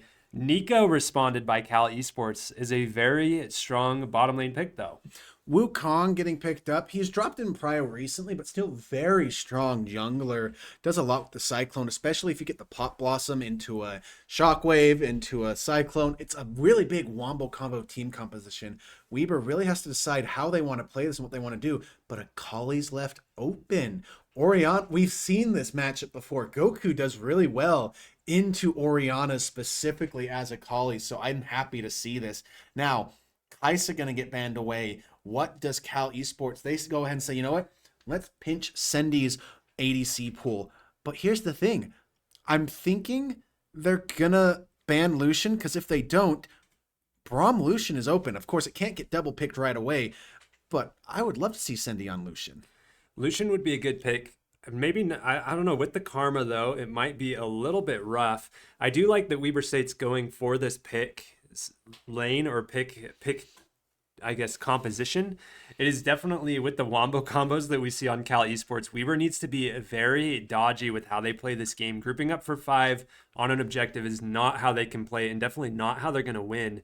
But the Nocturne and the Akali definitely have the resources to be able to control these side lanes and make sure that these team fights are uneven in numbers and more sided in their favor.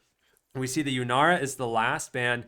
And a Jhin here is excellent for these pick comps. As soon as any ability lands, the Jhin can just root them and then ult and continue to slow. This is a fantastic play or pick from Sendi here to be able to set up the rest of his teammates. The only thing that is scary is that Jhin is very immobile. Into a Wukong, Nico, Oriana, that is terrifying. If they get onto him, it can mean a lot of damage. Now, Misfortune Nico is going to be a very good lane, but you're into a Karma. Karma still helps mitigate that a little bit. What is the final pick for Cal Esports? What do they decide to round out? What are they sending into top lane for Juicebox against Batao? Yeah, this is a very crucial pick here, as we see as a hen locked in here for Cal Esports, followed immediately by a Mordekaiser from Weber State. I love the dedication these teams have to the draft. Cal Esports is a definite total team fight team on all fronts. Weber State, hey, we're just going to pick out onesie, twosies. Mordekaiser, a very high win rate actually into Wukong because he can just nullify the ult. It sucks if you can't ult the enemy team, huh? Wukong and Mordekaiser just points and says no. So this is very interesting drafts from both teams. I love them playing to their strengths as we're ready to go into the game here. It's another thing that's kind of interesting about the Mordekaiser is that, oh, he's just split pushing in the side lane. Well, I'm not winning a 1v1, so let's 2v. Oh, it's a 1v1 again. And then all of a sudden the death room's over, and Nocturne's now just flying in to join the team fight. The fight, and makes it a 2v2 instantly. So it can be really interesting. Also, Zahen kind of can struggle against these people who want to scrap with him. Mordekaiser very much a scrapping, fighting team.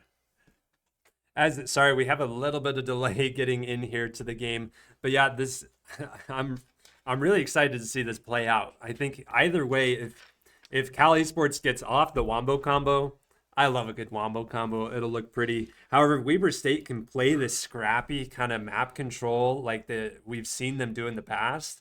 It's going to be very exciting and intense. We'll see the ways that they can pull the strings around the map. They have the potential to do it. They've done it so many times, and I think it will be a great playthrough for them. You know, I wonder if this is something that's been fixed or if it's known, but Nico is very much known for being annoying because she can turn herself into a minion, right? Well, apparently, I haven't tested this, but I've seen it being posted about a lot online, is that you can toggle minion health bars and find Nico out because hers won't disappear when she's disguised herself as a minion. I don't know if that's true or not, but I've seen it a lot, which is funny. Also, one thing I do know that does work against Nico, if you know which minion she is and you have a jungler smite her, it will do 1,000 true damage to Nico. So we are ready to get onto Rift here now that we've talked about some Nico shenaniganery, and we will see what happens as this game begins. Weber State versus Cal Esports. Oh boy, it's been a banger of a series so far, and are we excited? Yeah, this should be a very explosive game. Either team has the ability to go forward to be able to take control of the sides of the map. They're not waiting to scale. They're just looking to jump in. So this should be quite the explosive game. We're expecting a lot of action here. Both teams with their standard setup. We can see the jungler and the top laner on Cal Berkeley looking to try and get that deep chickens ward here. Of course, Goku and Yu positioning around for it. You know, funny thing is, I respect Sandy for going the Dark Star Jhin, but I do wish that Mystiques and Batal had joined him. That would have been so fun, a Dark Star team comp. That, or I get that maybe we're not all made of money. I would have loved to see Moneymaker Mord. Moneymaker Mord would have been pretty sick here as well. We can see Goku getting quite a good amount of poke here on the Orianna. I love this matchup. If you're able to play it well, then the Akali can survive quite honestly in a healthy way. We see Weber State here again just pushing forward for these advantages. Misfortune popping the barrier earlier just to deny the fourth shot from the Jhin. Goku once again getting another electrocute proc off. He's got that on cooldown. Level 1 already having the Orianna needing to burn a potion and go down to so low of health. Goku again walking forward aggressively with the smoke, not able to get a ton out of it, but it does force Orianna. She maybe even misses a little bit of XP here. This is exactly what Goku wants, to be able to have some positive level timers in regards to his lane. Yeah, if he can just be aggressive, be frustrating for the Orianna, which we've seen him do in the past, it means so much. Orianna is a team player. Akali is all about me. I go in, I kill someone, and then my team does something else. I don't care. I got my kill. Yeah, very true. We can see Goku getting this wave to push in. Orianna will be able to hit 3. He doesn't have maybe the most amount of kill pressure. Importantly, he does have teleport as well, so respecting that he doesn't want to just play the exactly explosive lane with an ignite.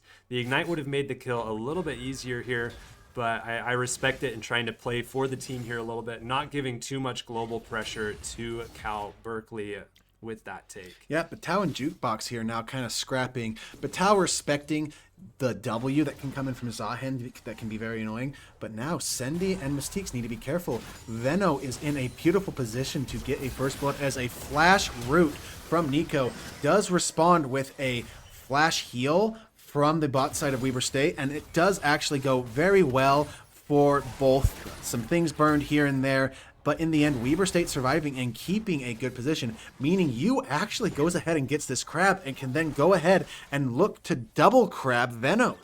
Yeah, he will be able to get this double crab. He saved his smite for it, so he has the option to be able to secure it and at least win a smite fight here. The Orianna, though, may have enough pressure to run over, but Goku's actually just staying for support here. She's going to reveal to Venno that they're here, but you, again, just having enough damage, actually not even needing to smite this, kind of saving it for the Wukong if he tries to challenge his chickens, which it looks like Wukong may, or he's just going to jump in onto Goku. Goku was not able to drop a ward into that bottom lane.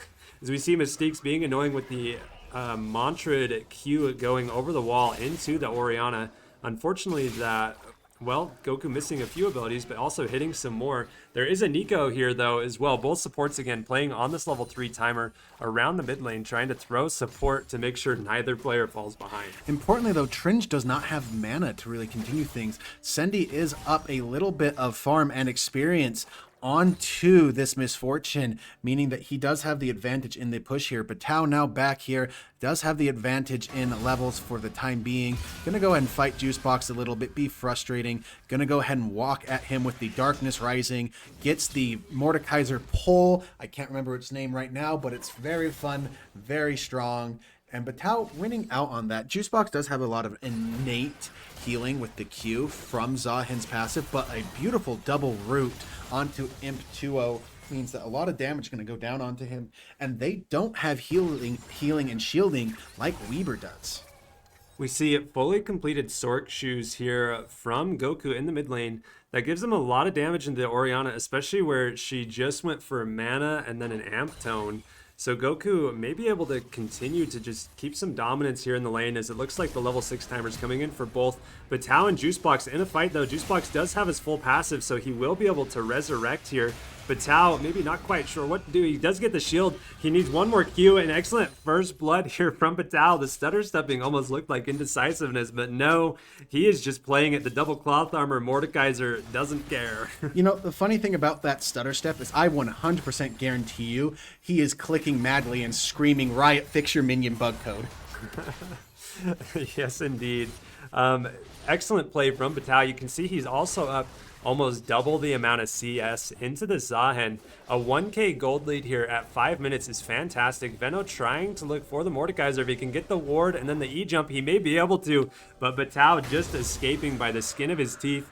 Honestly, I don't even know if Wukong would have won that. Batao could have thrown him into the death realm and taken that 1v1 for sure. Possibly. There was definitely a lot of HP discrepancy as Tringe, now really in an interesting position. A beautiful dodge avoids the shockwave, and now Goku in a really good position to threaten Tringe. Yes, he does have the perfect execution, but being very respectful as Mystiques will actually find Venno in the topside river. Roaming Karma, you gotta love it. Just simply saying, "Oh, hey, how you doing there, neighbor?" Yeah, Mystique's not afraid to duel a jungler, especially when the jungler doesn't have their ultimate yet. Looks like trying to see if he can maybe throw out something cheeky to interrupt that blue buff, but the Wukong does have the smite, so he will be able to secure it, but still being annoying nonetheless, forcing the Nico to also come up and match some of the play. Just trying to control some vision here, especially as these grubs will spawn here in the next minute. You can see Batao just really not afraid. He's got that Bramble Vest done, which is very detrimental for the Zahen. It means that his sustain will basically be 0 in this lane. Yeah, Zahen cannot heal unless he is hitting you.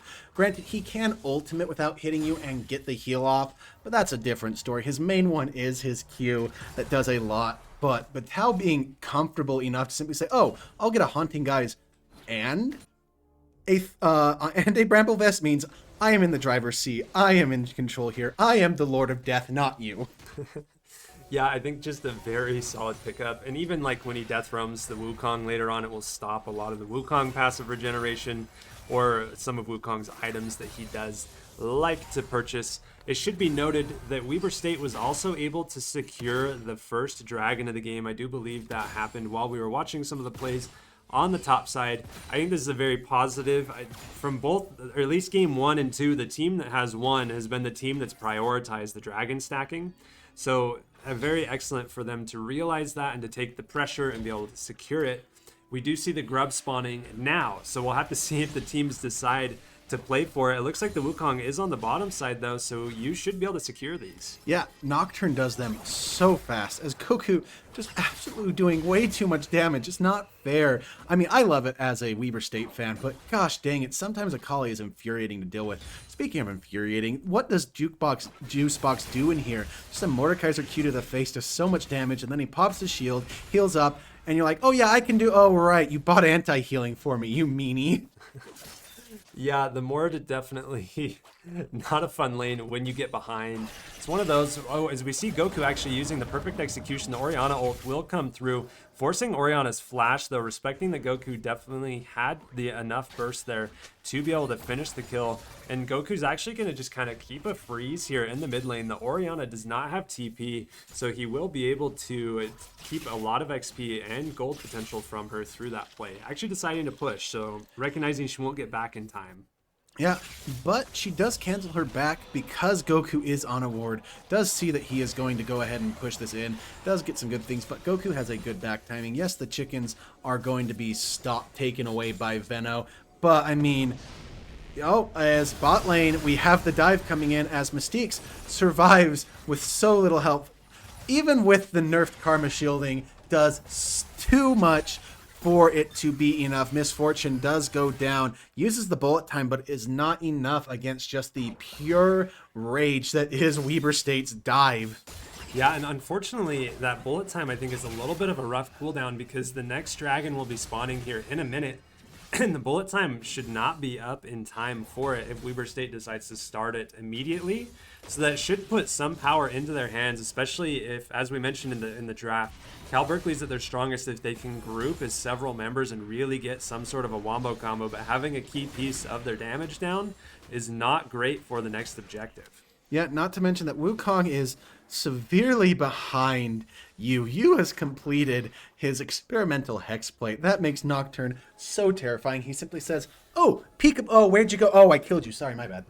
Yeah, the experimental hex plate a little bit cheaper than as an excellent dodge here again by Goku in the mid lane as Yu is just gonna run down and hit the Q onto him. That's a great kill, and especially here, as we mentioned, the dragon is spawning. The Orianna does not have TP. There's no bullet time here for them, so this will be a fantastic take from Weber State again, just to continue stacking because they don't want to take these late game team fights into Cal Berkeley over the Dragon, so it's best to get these early stacks here and try and take control of the late game power as soon as they can. Yeah, Sendy has completed his Storm Razor.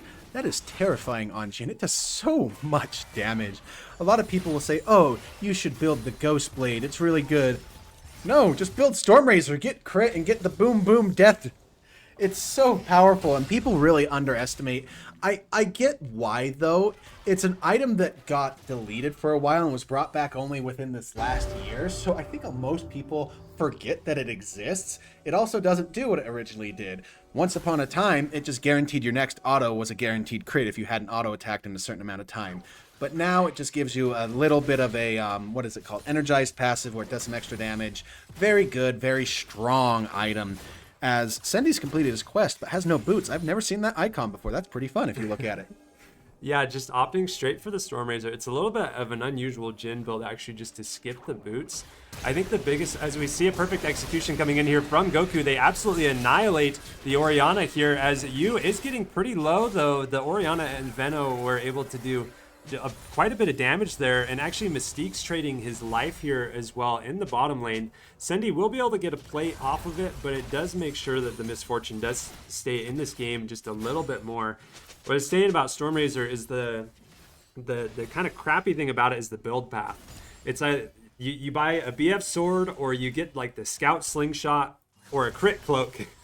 So for an early game, like if you don't back with 1300 gold, it just feels kind of miserable to build. The Scout Slingshot, not a great item, especially on someone like Jhin, where he's not going to be auto attacking a lot to reset its passive.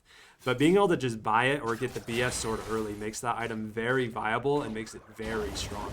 We see a shockwave here on the mid lane from the Orianna.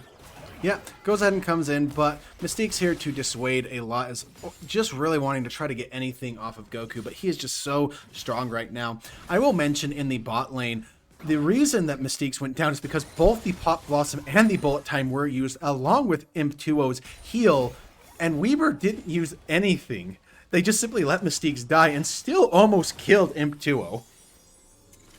Yeah, maybe a little bit greedy there from them. It's again, it's hard to tell what maybe happened on the bottom side without seeing it, but also a great play there. We see the Akali finishing up her first item, which is a very good item. It's the Gunblade.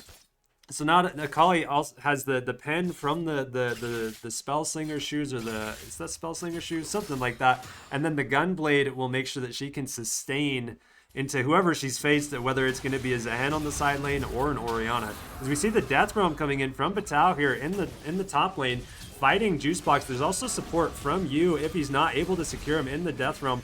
She will not be able to. The Zahen does opt to ult. It does force the Nocturne ult, but a great play from Weaver to pull some pressure here. I mean, you think about it, is that, yes, the Paranoia is down, but the Rift Herald comes up in a minute's time, and having him down means that Batal is going to get this first tier tower, as Veno now going to get rooted up by Mystiques, not going to be able to get the dive they want, as Tringe going to walk into a Karma Q. I can't remember Karma Q's name, because everyone just says mantra this, mantra that. Yeah, I definitely say mantra something. It's a damaging spell. It's it's the one we love, the Q. It's the one that when you think, oh, this is a support karma. Oh, this support karma built full AP. Ow, my face. Excellent plays here across the map, except for maybe Batal getting caught out here. Unfortunate, as we mentioned, the Rift Herald will spawn here in 20 seconds. Batal will not be quite up for it, so maybe a play that Berkeley does like to make. However, a lot of teams not really prioritizing Herald takes in the current meta. They do have time to get it and then move down to the Dragon if they want to, as Dragon is a minute behind it. But it looks like Weber State kind of posturing here up in this top side of the river, as they do have Jhin and Nocturne here. The Misfortune forced to flash. However, the Nico forces the Jhin off of his ulti as well, so that is a little bit unfortunate to see the Jhin ulti down. We were kind of floating around. I think they want to contest this Herald a little bit. I think they want to, but in the bot lane, we're going to see that Tringe actually just going to die here, as Goku playing with his food a little bit. You maybe going to try to do something, but actually going to just fully go in. Does get the smite down, but now can they pick it up? The Paranoia will go down, and if someone gets close enough to pick it up, which looks like it's going to be Batal who will collect it, gonna go ahead and get hit by a Pop Blossom, but trying to kill Juicebox before he can get his passive. It is up, meaning that he will get this Resurrect, but Weber State is now 5-man strong, and I'm sorry, not even a Fed Zahen is gonna survive that, as boy, oh boy, Weber State says, oh, thank you for the leash, and for every single member of your team besides your jungler.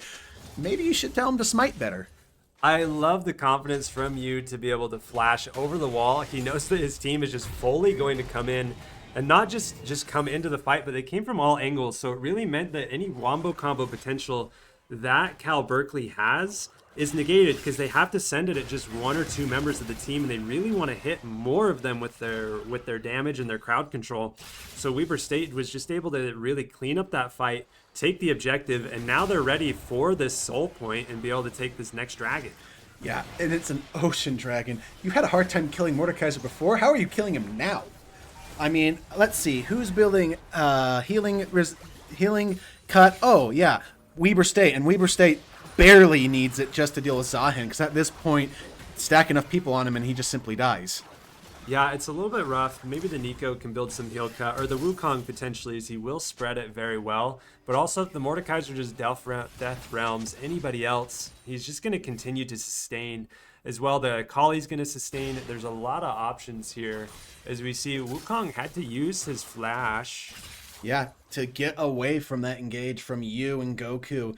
Yu uses the Shuriken flip, forcing out the flash, as Misfortune is extremely low HP. I'm wondering how that exactly happened. Sorry, not I say Misfortune, but that's a Nico. What the heck's going on here?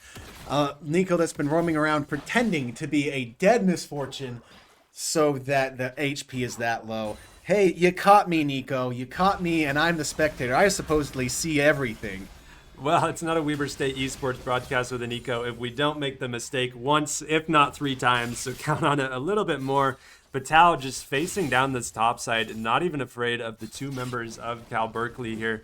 Juicebox at half HP probably doesn't have enough time to be able to get his passive stacks all the way up.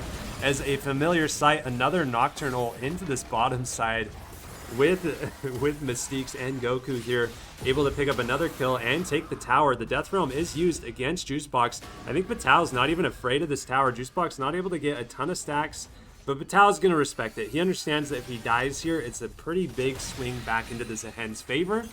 As the Wukong tries to save the turret with his Cyclone, but not able to do so. Sendy just picking up more gold there. Yeah, and in fact, now because Batal has forced Juicebox off the top tower, can easily clear this wave, and if he wanted to, drop Herald and get just so much pressure because Batal does have this Herald. Instead, he will just simply use the Empowered Recall to get back quickly, reset, and maybe crack mid with it, try to find what the team wants. They're probably communicating, hey, I usually don't have Shelly. Where do I take it? And you know, Yu's probably going to say, oh, yes, take it here, do this. It's great times. Very fun. Haha, learn how to drive. Yeah, Weber State, not afraid of using these combat heralds because I'm trying to picture what they would use it for. Usually teams throw a herald down into a lane to be able to set up for an objective. Now, Baron is coming up. It's not very often we see a herald used for a Baron take, but I don't believe the timer is long enough that it'll be for the next dragon. But I wouldn't be surprised if Weber tries to set up a play and they just throw in a combat herald. I mean, it also is, they have Batal on the bot side, so it's like, oh, are you guys going to go deal with Batal, who is split pushing and can drop in Herald at any time? Or are you going to set up for Baron? And they send Tringe to deal with him. Now, Batal is not afraid of Tringe. In fact, Mystique's not afraid of Venos. Simply goes in and does the Mantra W to get a really good root, and that is just so much damage. And oh my goodness, Weber really just not afraid of the Cal Esports' team. Goku gonna go ahead and get hit a little bit by Juicebox, but he's perfectly happy to deal with it. Yeah, you can see this gold lead kind of just branching off further and further as Weber State's just pulling a little bit more at a time. They've had so much pressure that they have been denying a lot of the jungle camps here. They've made farming extremely difficult for Cal Berkeley. So the gold lead's just kind of slowly expanding. We're 6.6k gold up here at 20 minutes, which is pretty sizable. Not as much as the prior two games, which may be a good sign. Maybe Weber won't overplay their hand like they did last game and throw that gold lead, but it's still pretty significant, and it's on some key players. The Mordekaiser is up an entire item. The Akali is also up an entire item. And we have the Dragon Soul here spawning in a minute as the Herald is going to be piloted here by Batal. He throws it into the tower. The Shockwave attempting to throw Batal back into the turret. However, just slightly misses a few pixels off from being able to hit that Mordekaiser. Yeah, and the funny thing is, I don't think it would have done too much. Batal at this point is 3 levels ahead of you and will beat you. Like, he just simply says, oh, you want to do that? That's funny. Let me actually show you. And you know, the funny thing about Nico here is I'm not sure Misfortune's the best person you want to be faking as, because you, my friend, don't get the Bloodthirster shield while she does. Yeah, I think usually the Nico running around, the Misfortune auto attack's pretty nice, so it can help with clearing some wards, but definitely not the most convincing disguise, as Goku doing a lot of damage here to Juicebox. Again, a full item up on him, even with the Merc Treads, but due to the advanced magic pen that Goku gets from the Spell Slingers, doesn't really matter. He negates a lot of it, and then especially with the Shadow Flame, he's basically doing true damage to him despite the boots. We see Weber kind of gathering up here. However, a Cyclone is used from the Wukong, potentially just to escape. That is a big cooldown. It's a huge part of their wombo combo. Veno maybe trying to get the second proc in here as he flashes forward, but Weber State's ready as they continue to push forward with their pick comp. The Jin ulti doing a lot of work here to try and crowd control the back line as the Mordekaiser is able to secure 1 kill, 2 kill. This teleport's really unfortunate here from Jukebox. He does get a good ulti though. A lot of members of Weber State are pretty low here as the rest of the members from Cal Berkeley do group up. Juicebox does have a fully stacked passive, and I believe he does have his revive available. A nice kiting here from Mystiques to be able to tag that off and be able to help his teammates to escape. Yeah, and finally, the really big difference maker is a beautiful Shockwave getting most of Weber's team under that tower, meaning that there was just so much damage that came out. And now Goku has to be careful, but Tringe is in a position that could be very bad for them, as Goku gonna go ahead and just dash forward with the Gunblade and gonna go ahead and get that kill. Imp 2 maybe trying to do this thing. Unfortunately, Goku is not in a decent position, and the soul point does actually go over to the side of Cal Esports as they get the 4th dragon of the game, making it so that Weber can't, as you was still dead at the time and not able to get there. Yeah, I think this is a good delay here from Cal Berkeley. It just allows them more time to gather resources. We see a Nocturnal actually going in on the Nico. However, she does have the Rocket Belt to escape, and it dodges Sendi's incoming route. So it's a pretty good cooldown down here from Weber State. It kind of negates their ability to be able to get some side lane picks here in the next couple minutes and really try and see if they could set up for a Baron. However, it is a Nocturne with a Hexplate, so it will come back fairly quickly. I mean, yeah, at this point, Nocturne is actually almost halfway back to his ultimate. So it's only been like, what, 30 seconds? So it's like a minute cooldown at this point, if not less. It is very low, and it's only going to get lower once he hits level 16. Yeah, so I think the big thing here is Weber State wants to try and find ways to capitalize and take further advantage of the items that they have and not allow Cal Berkeley to claw their way back into this game like they did last game. I'm really concerned about if the Zehen can get a few more items, then he's going to be an absolute menace in the side lane as well as in these team fights. Yeah, but Tao does have to play a little bit carefully. He's not quite the annoying super tank that he wants to be. Working on his second Haunting Guise item, I'm assuming that's going into Bloodletter's Curse or Riftmaker. Riftmaker would make him very hard to kill. In fact, I wouldn't be surprised if he built both of them. Unfortunately, Mystique's going to go ahead and get bullet timed into a Pop Blossom. Does a lot to survive, but the Cyclone going to come in and actually do just so much. But now Batao is here, does teleport in, and the turn is very good, very quick. Unfortunately, Imp 2 does not see that Goku is right on top of him. The perfect execution coming in. Juicebox is in the Death Realm, fighting for his life. Going to get decent stacks here, but Batao is just so strong. The ultimate to try to go over the wall does not catch, as Weber finds what looks to be such a good catch from Cal, turned around so quickly. Yes, they lose their bot lane, but they now have plenty of damage with their top lane side to take the first Baron of the game. Yeah, this just kind of shows the proficiency from both teams. We've seen this in several games now, where there's a catch on one side, but the teams are able to rally back and really prevent a lot of damage coming through, whether it's going to be on map control or taking these objectives. And Weber State just does a fantastic job of rallying around, and without the Pop Blossom or the bullet time to really set up on multiple members, because it was used to catch out a singular member, Weber State's then able to come in and do a lot of their single target picks and really tear apart this Cal team, which leads to the Baron take. Yeah, and importantly, I want to say, Weber was able to stall long enough to get every single one of their members a Baron buff. Yeah, very important. It allows for the continued pressure on the side lanes and really, honestly, preventing Cal from being able to take any objective bounties.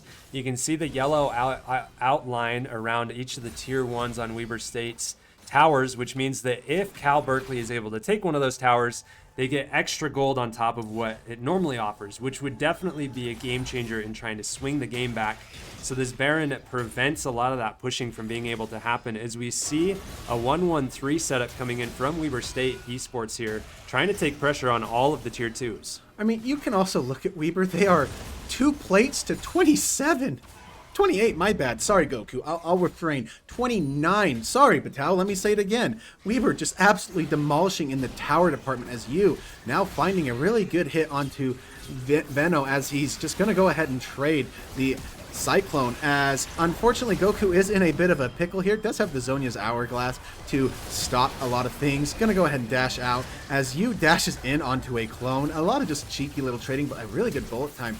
Does get Mystique's killed. But, you know, Weber going to go ahead and back out. And then there's the Deathman in the top lane.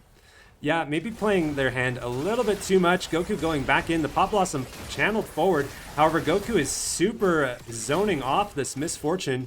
Goku maybe looking to try and get out. He flashes a very interesting flash to try to escape the Orianna. However, they're able to catch up to him. That's a little bit of gold back over to Cal Berkeley, but it is a positive gain. Weber State now up by 7.7k, as Batao's just able to throw down so much damage onto this top side. Yeah, he's 2 levels up and only going to get stronger.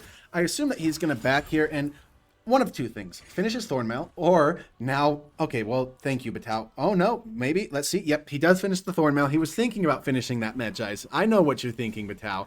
As now, the Elder... Not the Elder, the Soul Point here, as Misfortune really wants to look to maybe steal it with a Bolt Time that she does not have. There is no Smite. There is no fight. Now, importantly, there is 6 seconds, 5 seconds until an Orianna ult. Vital flashing forward, though, onto the Orianna, recognizes his assignment. The Shockwave will be used. It's going to stall in this Death Realm. She does also have a Zhonya's, but this Mordekaiser should be able to get the kill. Mystique's sacrifices his life, running maybe too far forward here just by a twinge. But Goku is teleporting down into this bottom lane with this soul point. Weber State will be able to maintain their health pools, and they should be able to get some good pushes here onto a few of these towers. Yeah, and with a Ocean Soul being taken by Weaver, I really ask you, who kills Batau? There is no anti-heal on the side of Cal Esports. We were talking about it as casters, and it's just one of those things that it always feels bad. Okay, who's buying it? And it's just like, okay, at this point, everyone's buying it, please. Yeah, they definitely need a lot. There's a lot of sustain here on the Weber State side, especially I'd love to see some Spirit Visage as Misfortune goes down. Goku with the perfect execution onto a Pop Blossom. He actually gets a little bit low. There is a Wukong follow-up. He may be able to secure the kill. However, the Zhonya's is fantastic as Goku tries to escape. That's an excellent pullback from the Zehen, but it doesn't matter because his teammates are there for the support. It looks like we won't be able to probably see a Spirit Visage bot as Weber State's looking to end. They have all 5 members here with an Ocean Soul, a Nocturnal here onto the Orianna, spell shielding and just running forward. Both members actually get into the fountain and they pull him into it. However, that doesn't matter a ton as the Nexus is going down here. This will be game 3 going over here to Weber State, giving them advantage 2-1 in this series. Yeah, you know, it's just crazy to me because Weber State was the one that had the Ocean Soul, yet they're the ones that built the anti-heal. Folks, itemize correctly and games can be won for you too. Thank you and see you for game 4.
All right, everybody, welcome back to Game 4 of Weber State versus Cal Berkeley Esports.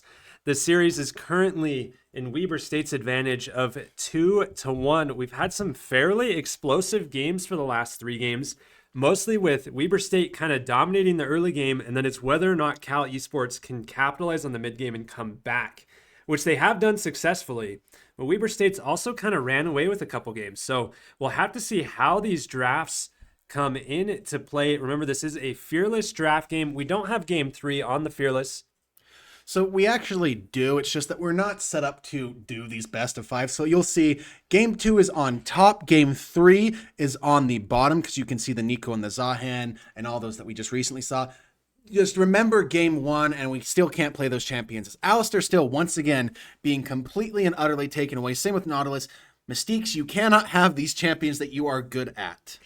Yeah, we've seen what Mystiques can do when he can really roam around. His karma is very impactful in that game, supporting his teammates and being able to allow the sides to really put a lot of pressure in. Weber State, again, respecting a Talon and an Mbessa. Cal Esports deciding to swap back with an early Azir ban. Now, we were talking earlier as casters, Cal Esports may want to pick a Vigar. Their mid laners played a ton of Vigar recently, and a lot of the Vigar counters are out due to the Fearless, and Azir was one of the potential answers to him. Pantheon getting picked up, I do like. He is still a very good, solid jungler. Could be put support, could be put top, could be put mid. But I highly doubt that, he's going in the jungle, let's be honest. That's where Pantheon lives now. So now Weber has to decide what they do, and they simply pick a very good one. Mundo goes where he pleases. Pantheon jumps in on Mundo. Okay, do you have any more CC? Oh, not before I get my passive back up? Good luck, as Ryze is going to get picked. Now, the funny thing is that a lot of people go, oh, this is Goku playing it. Not guaranteed, but Tao has played his fair share of Ryze, and a level 20 Ryze is terrifying. Yeah, Batao and Goku, very proficient on the Rise. They would have some intense 1v1s if we sorted that out. A Caitlyn locked in here is an interesting pick for Cal Esports because I would think as an AD carry, they would want something that could shred the Mundo. Caitlyn does a lot of damage, but unless she's really far ahead, that Mundo definitely outscales her once he gets to 3 items. It's also, Caitlyn's not as defensive as she usually, but the 90 caliber net won't slow Mundo. And there is the Vigar like we thought. They're pretty sure that this is going to Goku, this Ryze. So they're like, hey, Ryze is mid range. Vigar can outrange him and catch him in the baby cage and bully him. So it is up to Weber to decide what they want to do for the rest of the game. Do they pick their own ADC now? Oh, I like this. What do you do when, I want to say this is funny enough, a Ziggs ADC for Sendy? Yeah, the Ziggs is a safe pick. It's able to keep comfortable range against the Caitlyn, so he can be able to survive for quite a long time. My only question here is how is Cal Esports going to kill a Mundo? The Pantheon's not going to do it. The Caitlyn's not going to do it. The Vigar's not going to do it. I watched a double lift play earlier as a Vigar, and he was ahead like 16-5. And he could not kill the Dr. Mundo because it's just a Vigar into a Mundo. Weber State now turning into these bans. We see a Morgana ban followed by a Leona ban from Cal Esports into another support, I'm assuming. Maybe an 80, not an ADC, Thresh. Let's see, final support ban. I'm going to channel it as a Pyke. I don't think it's actually a Pyke, but it could be funny. Honestly, I wouldn't put it past Mystiques, but maybe a little bit counterintuitive. A Renekton ban. Renekton just a kind of a solid all-arounder pick. So taking it off the table does open up a few options for Cal Esports, makes a few lanes a little bit safer. It is also, I'm interested to see if maybe they try and take away the Gnar from Weber State, as Batao's Gnar is actually really insane. I'm assuming that they're getting a read on that as we get a comfortable Rel pick in here for Mystiques. He has a very good Rel. It gives him the mobility to roam and make these plays around the map, as well as having a little bit more tankiness to survive when he does go a little psychopath. It should be very fun to see how this happens, as now Cal Esports has to secure both their support and their top laner. Sona, okay, that's interesting. Really good scaling, supportive movement speed. I can see that being interesting. So we had Sona 2.0 2 games ago and Sona in this game. Now, what do they do as their top laner? Technically, they could also say, what do they do as their jungler? I'm not going to throw Pantheon into the top lane just yet. It could still be weird, but probably not. Top laners are almost always fifth pick when we come to these as Riven. Okay, maybe I'm biased, but I just want to see Batao say, Poppy. This is a Riven's an interesting pick. Now Weber has banned it in a few, or I guess that might have been the other game. Riven is a pick that Cal does like. Their top laner does enjoy a Riven pick. It's another interesting thing though, where like who's gonna kill the Mundo, and now also if we go a tank Volibear, who's gonna kill the Volibear? There's a lot of HP potential on Weber State's side, but maybe not a lot of ability for Cal Esports to take advantage of that. However, I do believe Cal's early game is a little bit stronger. They have Caitlyn, they have Riven, they have Pantheon. If they can get an early advantage, they should be able to snowball this game, and then all of the Mundo worries and the Volibear worries and the Rise worries just go away. Yeah, but one of the things that Weber just has to do is survive early. Because if they survive, Vigar anywhere Vigar goes, they just send Sendy on the Ziggs. Because Vigar cannot do anything against Ziggs. He just simply says, "Oh, let me throw some bouncing bombs from 10 screens away, and you can't do anything. Yeah, you're farming, but doesn't really matter." Also, the squish of Cal Esports is immense. Their tankiest members are a Pantheon that once his E is over, he will get blown up, and a Riven where any burst will completely negate her, as we do seem like we are ready to get here onto the Rift. So we will see what happens. Can Cal Esports crawl back?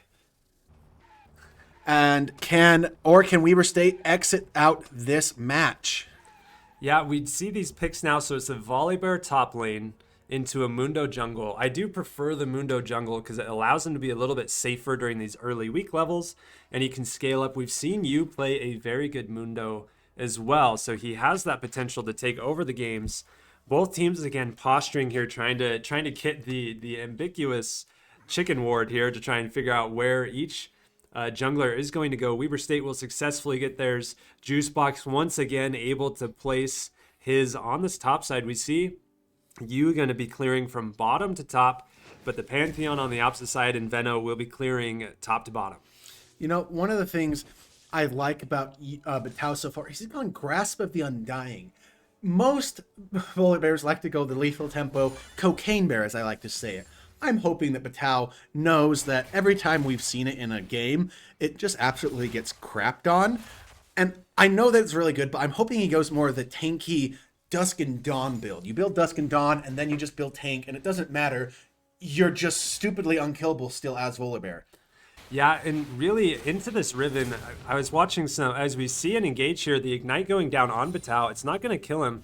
However, it may force him from losing quite a few resources and force out this TP here early. Batao opting to back here, he'll lose a couple minions, but I think better safe than sorry into a Riven lane. You do not want to let her get ahead. But anyway, I was listening to a couple high-level players talking about the downsides of Riven. The thing that really sets her apart from a lot of the top laners where she struggles is she doesn't have any percent HP damage, which means that into a lot of these tanks or this meta that we have where it's like these sort of bruiser tanks that have a lot of HP, she really struggles into. So I like Batao potentially going for a lot more of an HP stacking build, as it'll make the side lanes a lot easier. You know, you look at Weber's team, and funny enough, the only member that a normal Riven can actually burst is Sendy. Goku's going to be building Rod of Ages and Seraphs. He is not a squishy Rise. Rise is basically a tank, let's be honest. Yeah, now something that, I mean, it's this time of the hour, excuse us, call Odd Koala. Do we build Serpent's Fang? I think we do on the Riven because of the Volibear shield, the potential Seraph shield from the Rise. The Rel also has a shield. So there's a lot of potential here, and I think it could be a very good opportunity for Riven or maybe even Pantheon. I think he's got other items he wants to prioritize, but it should help her on the side lane a lot more when she's playing into some of these champions. Now, the biggest question is, do they respect it and do they build it? We will find out later in this match if it happens, because a lot of the times, you know, we just talk about it all the time because we as lowly ELO players have been destroyed by shields enough time to know, hey, I'm going to do this. I'm just going to simply pay the what do you call it? The Serpent's Fang tax. As we see, Mystique's actually needing to flash out and use his heal. The Pantheon did show up here in the bottom lane. Pantheon threatening to maybe throw another Q. Even though he doesn't have it empowered, the charge will still execute under 20% HP, which he is. That is a fantastic first blood here for Cal Berkeley. Now, Sendi's caught here under the turret. He doesn't quite have the minions low enough, so Cal Berkeley able to get an excellent dive off. That's a double kill for Pantheon. As we mentioned in draft, this is exactly what they want to see. They want to try and take early game pressure and really stop Weber from being able to scale into the late game. Yeah, if they can do that, they look very strong and very powerful. But it's not the end of the world. Weber very good at playing safely from behind and finding ways to do things. But how gonna lose these early fights? It's just Riven does very strong damage early. Good news is Goku's doing quite well. Tringe is using a lot of mana, and Goku actually getting a really good trade back, as just the mana difference is huge to be able to just constantly throw out your spells. Yeah, this is a pretty good CS lead here in the mid lane for Goku. He's definitely not afraid to play into this Rise pick, as we see a potential, well, Vital's getting the shield down. Unfortunately, though, his wave is pushing back into the Riven. This is really tragic, as if the, oh no, Riven's choosing to push. This could have been an interesting chance to be able to let the wave push back into her and just deny a ton of CS from the Volibear. But it looks like she does want to maintain pressure and keep that on the side lane. I think something important to note, though, is the majority, and I mean the large majority of Weber State's damage is magic damage. So in order for Cal Poly to be able to negate that, they just have to build one resistance type and HP, which goes a long way in some of these fights. If they get some of those crucial items, it'll be huge. I think the unfortunate part is it denies some of the key items on a Pantheon that you may want to see, such as a Guardian Angel or a Death Stance, as those are armor-based items, so they won't really be as effective into Weber's team. Yeah, unfortunately, Weber struggling in this bot lane, as it is 2 ranged versus 1 ranged and 1 melee. You, though, is finding a really good time to get this first Infernal Dragon, really getting the pressure, knowing that Pantheon got the gank off, so he's going to be farming. And because that farming is happening, he is going to be free and able to take this. Tringe does a very good job to get Goku, slowing him down coming back to lane, but still not going to be enough. Goku really in quite a happy position here. Level 6s hitting the top lane mean that some explosive fights can happen, as I can't remember Riven's ultimate's name. I know that the Stormbringer from the Volibear, but I cannot remember Riven's. Yeah, you know, I haven't thought about it in a while. I know it's got 2 different names depending on which part of the activation you're in for it. But she's definitely still wins into this Volibear until he can stack a little bit more armor. I maybe would like to see Volibear rush for some plated steel caps or something similar, as Veno actually coming in here for an invade here. He is able to take that blue buff. The Mundo not quite level 6. However, the Pantheon's level 6 doesn't do a whole lot other than get him around the map. Weber State with a fantastic escape here from Mystique's. You still trying to play forward here, as the Vigar ulti will come out and it will execute that Mundo. A decent play here from Cal Berkeley to try and invade this jungle, but it does give a Pantheon shutdown over to Weber State, so it helps them catch up a little bit here on the gold, but still continuing to pressure, looking for the dive as the Caitlyn is caught on the top side of the map. Cindy with a fantastic flash, and Mystique's coming back in with some crowd control. Again, make sure that the kills are traded evenly. Cal Poly with a 1,000k gold lead at this point. Yeah, 1,000 gold. Nothing crazy to talk about. A really good dark matter fall from Vigar means that Sendy getting low here has to be careful, as Tringe can possibly look for something funky. Doesn't have his flash or his ultimate or ghost to do much, but already has 59 stacks of his passive. That's pretty significant this early. Yeah, 60 or 59 additional AP, now 61 is nothing to scoff at. It's why Vigar can be potent in this type of meta, as he can scale up. We do see, I think, being on the side lane has helped him to catch up significantly in his gold deficit. He's now only 18 minions behind Goku in the mid lane. It was a lot worse before they made that sort of rotation. And the 2 kills also helping him just to absolutely neutralize that gold lead, which is very fantastic. It's exactly what he wants to see at this point. Yeah, importantly though, you know what? That's just mean. You smites the Scuttle Crab knowing that they don't have the pressure. And because Goku is in the mid lane pressuring off, will get not only the crab, but the void grubs being very strong, very good. Now, Batao is here to help to make sure that Juicebox doesn't do anything. Venno is also here, but Mystiques has roamed. But Vigar hasn't. A beautiful Realm Warp coming in means that, I'm sorry, Venno, you're not getting out of here. That is a lot of just CC lockdown. Unfortunately, Sendy does die in a tower dive as the crescendo used from Sona to get the kill. Yeah, you trying to play here again on this top side for a camp. However, the Riven going in with the Ignite does have a lot of damage, is able to secure that kill. The support from Weber State trying to come in. Goku looking to try and get this kill onto Juicebox. Mystique's playing very well and just kind of flirting with the range. However, the Vigar does end up getting his ultimate back and will secure a kill onto Mystique's. But then Weber State take his life for it. Yeah, all in all, I think that was a trade in kills up for Weber State, as Goku now does have to run as Venno is back. A lot of flashes and ultimates traded, but overall, Goku is quite happy with that, as he is now in ahead once again of Tringe and in a very good position to keep going. The pressure is great. Weber's bot lane is struggling, yes, but Sendy does have good farm, has a kill. Yes, he has died twice, but he is Ziggs. Come late game, especially with the fact that they got the grubs, yeah, what towers? Yeah, very true. It's kind of, as we look at this gold advantage, we're basically even. At the 10-minute mark, anything under 1K is not really a huge advantage. It can kind of swing basically based on what items are completed. So we see that Cal Berkeley has a completed item for their jungler and as well for Vigar. And the only completed item here for Weber State is the Rod of Ages on Arise, which takes a little bit of time to scale. That means that Weber State is going to be a little bit weaker for the next objectives that they may try and get. We see Juicebox here looking to kind of mess with you. He knows that he definitely can, and he takes the entire Krugs camp, basically -1 minion that you was able to secure. But it does prevent him from being able to get this proxy, so they'll have a little bit less pressure for this next dragon. Yep. Sendy and Mystique's down here trying to do everything they can. But it looks like a dive coming in. A really good crescendo means that the Grand Starfall is going to hit a really good dash away, and a Magnet Storm meaning that a lot of damage going down. Sendy not going to go down yet, but will have to run as the Mega Inferno Bomb not doing enough. Caitlyn, though, walking too far forward, getting just absolutely chunked as Yu is now here with the briefcase. Sendy throws the bomb, and just a turn. That is not what Cal Esports wants. And the dragon is up, but Venno is so low. Venno is going to have to flash out here, but Goku is now here to run and chase. Doesn't overexert himself. Batao trying to get the dash and smash here. Has actually, wow, Unending Despair first item.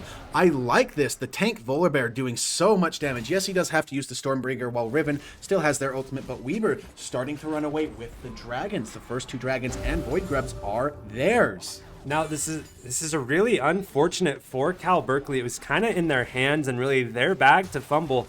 They overplay that bot lane, and it allows Weber State to get back in this game by all rights with the amount of items that were on their side and the power spikes. They should have taken that dragon. We do see Goku here getting stunned up and flashed onto, so he will give his life over to that Vigar. But as we said, Cal Berkeley, they had the potential to take the dragon. They had the items. They had the advantage. But they kind of fumble the dive there a little bit and give over their health bars to an incoming Yu, and it means that Weber can get dragon number 2, which is huge for them. Cal Berkeley likely doesn't want to play the game long enough to get 4 more dragons, so it really writes off the soul as being an option as one of their win cons. Yeah, unfortunately for Goku in that mid lane, didn't flash early enough to avoid the flash primordial burst from Tringe. Juicebox now simply going to say, hey, I'm going to do the cheeky little singed play as Riven and going to go ahead and just simply proxy you. You can clean up your wave, I'll clean up mine. But Juicebox now here in a bit of an issue. A really good route, layer stacking, and Yu is in a good position to stop them once they come over and smack the taxman gets you. Sorry, Juicebox. Yeah, it's kind of an unfortunate play, just not having the tracking on where the enemies are. And Weber State also choosing this moment to really swap their lanes. And it keeps Cal just a little off balance. Juicebox not expecting them to all be there. But Tao teleporting behind the Caitlyn. However, he takes the slightly wrong path and she's able to walk out of that area, but it also denies her the ability to be able to take the tower. Goku threatening this top lane tower. He's taking a little bit of damage here from Tringe, maybe more than he wants to, But overall, he's got the health pool from the Rod of Ages. Should be fine. Mystique's caught out here a little bit. The Pantheon charging the spear. However, he just barely misses. The execute definitely would have killed him. Vital fighting now as Sendi's coming in for support. They do have quite a bit of damage here, but the Sona is arriving. She does have a crescendo to use, followed by Juicebox. Weber State potentially now overplaying as the crescendo does catch Vital out. However, Mystique's jumping back in. The Pantheon does die, but so does the Rel. Honestly, a one-for-one trade is exactly what Weber State will take, as they take the Vigar on the top side, so it allows them to get more pressure on this turret. But Cal Berkeley doesn't have enough people here to pressure this bottom side turret. Especially against the Ziggs, who's simply going to just go, oh, minefield, bouncing bomb, minefield, bouncing bomb. Oh, you wanted to get close? No. Yeah, as Sendy just doing exactly what I want, and now he is going to go ahead and get the minefield down, going to get his boots in a good position. Really just starting to get become a menace, and the game dead even. You can see neither team has a gold advantage at all. Weber now does have it with the advantage of a first tower going down, but Tao and Mystique's trying to find some common ground, trying to find some fights, but Tao being frustrating, getting a lot of shielding, a lot of good things down. Mystique's could be in trouble here. The Sona starting to actually ramp up and do quite a bit with the Echoes of Healy and the Blood Song. It does a lot of damage. Yeah, Sona, once she gets to these couple of items, she really becomes a threat. Kind of her worst point in the game is the first couple of levels, which does make it rough if you're trying to take advantage here early. We see another fight here coming in. The Ziggs Mega Inferno Bomb does whiff, but Goku jumps right into the middle. He's trying to get onto the Caitlyn. However, the Vigar does go down without being able to use his ulti. Weber State, I think, is totally fine with this. However, Juicebox is on the flank. Cal Berkeley could have a little bit of potential here, but Weber State doing a good job at splitting themselves up, as Batal maybe stays a little bit too long. He doesn't have any escape abilities. Mystique's here trying to support him. Actually does keep him alive for quite a while. The Mundo does pop the ulti, surviving for a really long time, doing what Mundo does best. Mystique's will go down to the Caitlyn on the backside of the fight, as Veno does ult in. Now it's 2 versus 2, everybody trading pretty evenly here. The Weber State, though, will try and take down Veno. This Pantheon, he has an empowered Q, though. He's going to be able to kill that Mundo, but Goku's going to show up and return the favor. At the end of everything, it's still a 700 gold lead for Weber. That changed basically nothing. At the end of the day, it was a 5-for-4 as Goku did not die, but Tringe died at the beginning. So holy action-packed. The teams know the stakes. They are not crazy. And all I'm going to say is, Batal, thank you. You understand that Tank Volibear is so much better than Cocaine Bear. I have seen it too many times and it just infuriates me how bad it actually is in professional play. Yeah, the Volibear is going to be a huge threat into these team fights, as we talked about and kind of berated in draft. Cal Berkeley doesn't really have a great ability to kill tanks at the end of the day. And really, if anything, what this fight does is it accelerates both teams towards the late game, which means that there are going to be more tank stats on Weber, as we see the Volibear going in for a stun on the Caitlyn and the Mega Inferno Bomb landing. However, she may be able to just survive. Sendy throwing one more bomb, but he oversteps here a little bit as they're able to return the kill back on him with the cage. But it does mean that Weber State does secure the third dragon, so they're on Soul Point. They're now rallying again, looking for this Vigar. Vigar forced to flash, and Weber State respecting it. They've got what they came for, and now they can just leave. Yeah. Very much unfortunate Sendy had to give his life to get that dragon, but being on Soul Point with a Soul coming in at 22 minutes, and it's the 90% win rate, Cloud Soul. Yeah, the Cloud Soul on a Mundo and a Volibear and a Rel and a Rise goes absolutely insane. It does exactly what they need to do, which is stick to the enemy targets. So they'll have a huge threat if they're able to secure this last soul. We see several ultimates, in fact, being used here as they jump in on the Sona. However, they don't quite have enough damage. They're not quite sure where many of these team members are. The Riven TP's in behind. They just turn around to focus it. Meanwhile, Goku actually jumps into the backline with his own ult, and he's able to secure the kill on the Caitlyn and the Sona. Fantastic Rel Magnet Storm as she flashes in onto the surviving two members of Cal Berkeley. It is a 3v1 as Weber State takes the ace, only trading 2 of their members for it. And it looks like they'll be able to take the turret and a Herald. Yeah, importantly, Sendy stays to take the turret with his satchel charge. Then they can simply drop Herald mid It will take down the turret to satchel range or wherever they want to. It's just simply going to say, hey, we do Shelly and a satchel charge, and boom, there goes a full tower, and we are happy because tax returns are coming in. Tax returns indeed. We once again, if we look at this gold advantage, it's technically 400, 300 for Weber State, but at this point in the game, that doesn't mean hardly anything unless it happens to be a full item on one side or the other. If we look, we do see that the Caitlyn does have 2 items compared to Ziggs 1. The Ryze has 2 completed items versus Vygar's 2. There's 2 items for both junglers and 2 items for both top laners. So really, it's just a little bit of a difference in the bot lane, but it is because the Ziggs bot anti-heal. As we see Tringe being dove in here by the Rel Mundo combo, Mundo with the Deadmans and the Heartsteel has a lot of damage to chase down. And really, the Vygar taking the anti-heal is definitely worth it over having the second completed item. It's one of those things where it doesn't matter that Vygar has the baby cage. Mundo ain't no baby. He goes where he pleases. Very true, very true. Weber State, like you mentioned, dropping that Herald here in the top lane, able to take the turret. Yeah, I think he's trying to drive it here into the mid lane. However, it will just be smited, and then Goku's dove on by the Pantheon and the Riven. However, they do have enough damage to be able to kill him. The Mega Inferno Bomb does do quite a bit of work. The Riven will eventually go down. The Pantheon does do a great job of blocking a lot of damage. A fantastic flash, and he's able to reset his passive. Yu is just going to have to walk away from this. It looks like the ultimate from Caitlyn will not be blocked, but Pantheon wants more. He's diving in behind them. It looks like Mystiques may end up going down here. He's may turn to try and 1v1 the Sona or escape over the wall. However, he's not able to. He will go down eventually to this Pantheon. I gotta say, this Pantheon in fights is doing a lot of work. Yeah, finding really good fights, getting the disruption. Unfortunately, Sendy, once he uses the Mega Inferno Bomb, doesn't do as much as he needs to. Granted, once he gets his 6 items, it's just insane what he can do. But you can say the same for Caitlyn.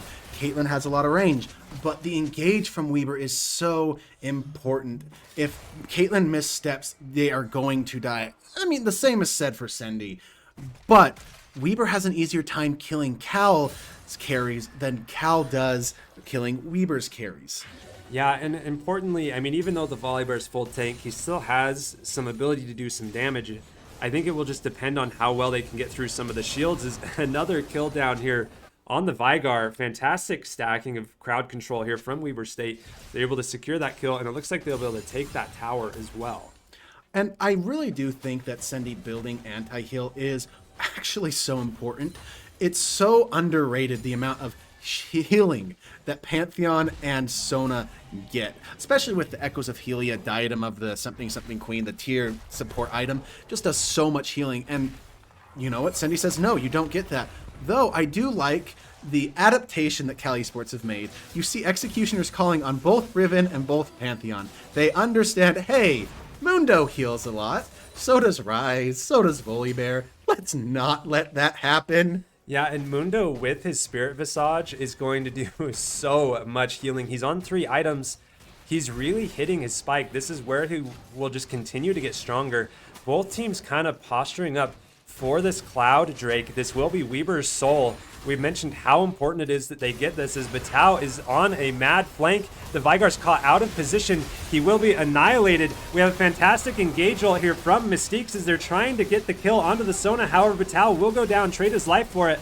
But the Riven falls shortly after, followed by the Caitlyn, and then the Pantheon. Weber just grouped up, and they, with the Vygar out of place, they were able to take so much advantage. You know, you say the Vygar out of place, but it wasn't even that. It was Batao on an absolutely disgusting flank. Splits the team as Caitlyn goes one way and Vygar goes the other. He simply says, oh, Caitlyn has a Tash, Vygar doesn't. Goodbye. You're not the only one with a delete button. I can simply push Q and then my team comes and absolutely tears you apart. As Goku now simply feels confident, I can solo this dragon while you guys go and simply take Baron. It is a win-win for Weber as Patel will be back up in time to get the Baron buff. But does Goku do this quick enough? It is at half HP. Tringe thinks, I can't see it, I don't know, but Tao will go ahead and teleport just to make sure that this goes down and gives Weber the soul. You thought they were fast quick and that Tao could get on you fast? Well, he's even faster now after he jumps at you. Yeah, I was kind of a little bit worried there because the Pantheon still had his ultimate ability left.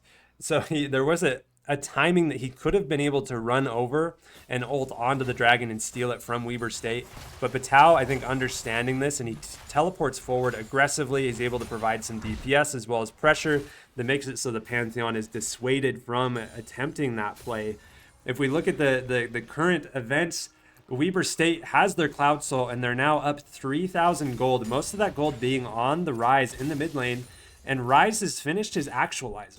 Yeah, that's terrifying. Rise with Actualizer is so stupid. Juicebox, unfortunately, doing everything he can to try to be useful, but Riven from behind just isn't fun. Imp 2-0 finding a Mundo, and I'm sorry, but that's not good. It's a little bit of damage. I mean, you didn't pay your taxes, and so the Mundo comes for you. Yeah, the Mundo with a lot of damage at this point. I'd like to see if he potentially builds a Titanic as well to get a little bit of the auto attack resets, and he could actually just one-shot this Caitlyn or the Sona if they allow him to. Weber State looking to push this bottom lane with the Baron. They have the pressure. The Pantheon's in the top side. It looks like he's trying to get a flank here on Batao, but Batao is not afraid of the Vigar or the Pantheon. They don't have a lot of damage to be able to do to him. As we see Weber just jumping in, they're using some of their globals to be able to jump on him. It does actually take a while for the Pantheon to die, but the Vigar goes down. At the same time, the Crescendo not able to put in a lot of work. You just barely surviving against the tower as he finishes it off. Weber State killing all 5 members of Cal Berkeley here with the Baron pushing into the base. We berate often and often that the first Baron often doesn't end the game. However, here we are, Weber State knocking on the door with all 5 members alive. Funny enough, Mystique's fair enough, but I think the leaving the game was a little bit impromptu, as it's not over yet. I mean, it's over now, but Weber State goes ahead and finishes this game off, this series off 3-1. Well played, Cal Esports. We do thank you for coming out and joining us this evening. Our next games shall be next Saturday, and it will be the CLoL Grand Finals. And here's a little bit of a teaser for those of you who have been with us long enough. The team we're most likely going to face, it's the winner of the lower bracket. It's going to be Cal Esports or UCI. For those of you who know, you know. Join us next week to find out.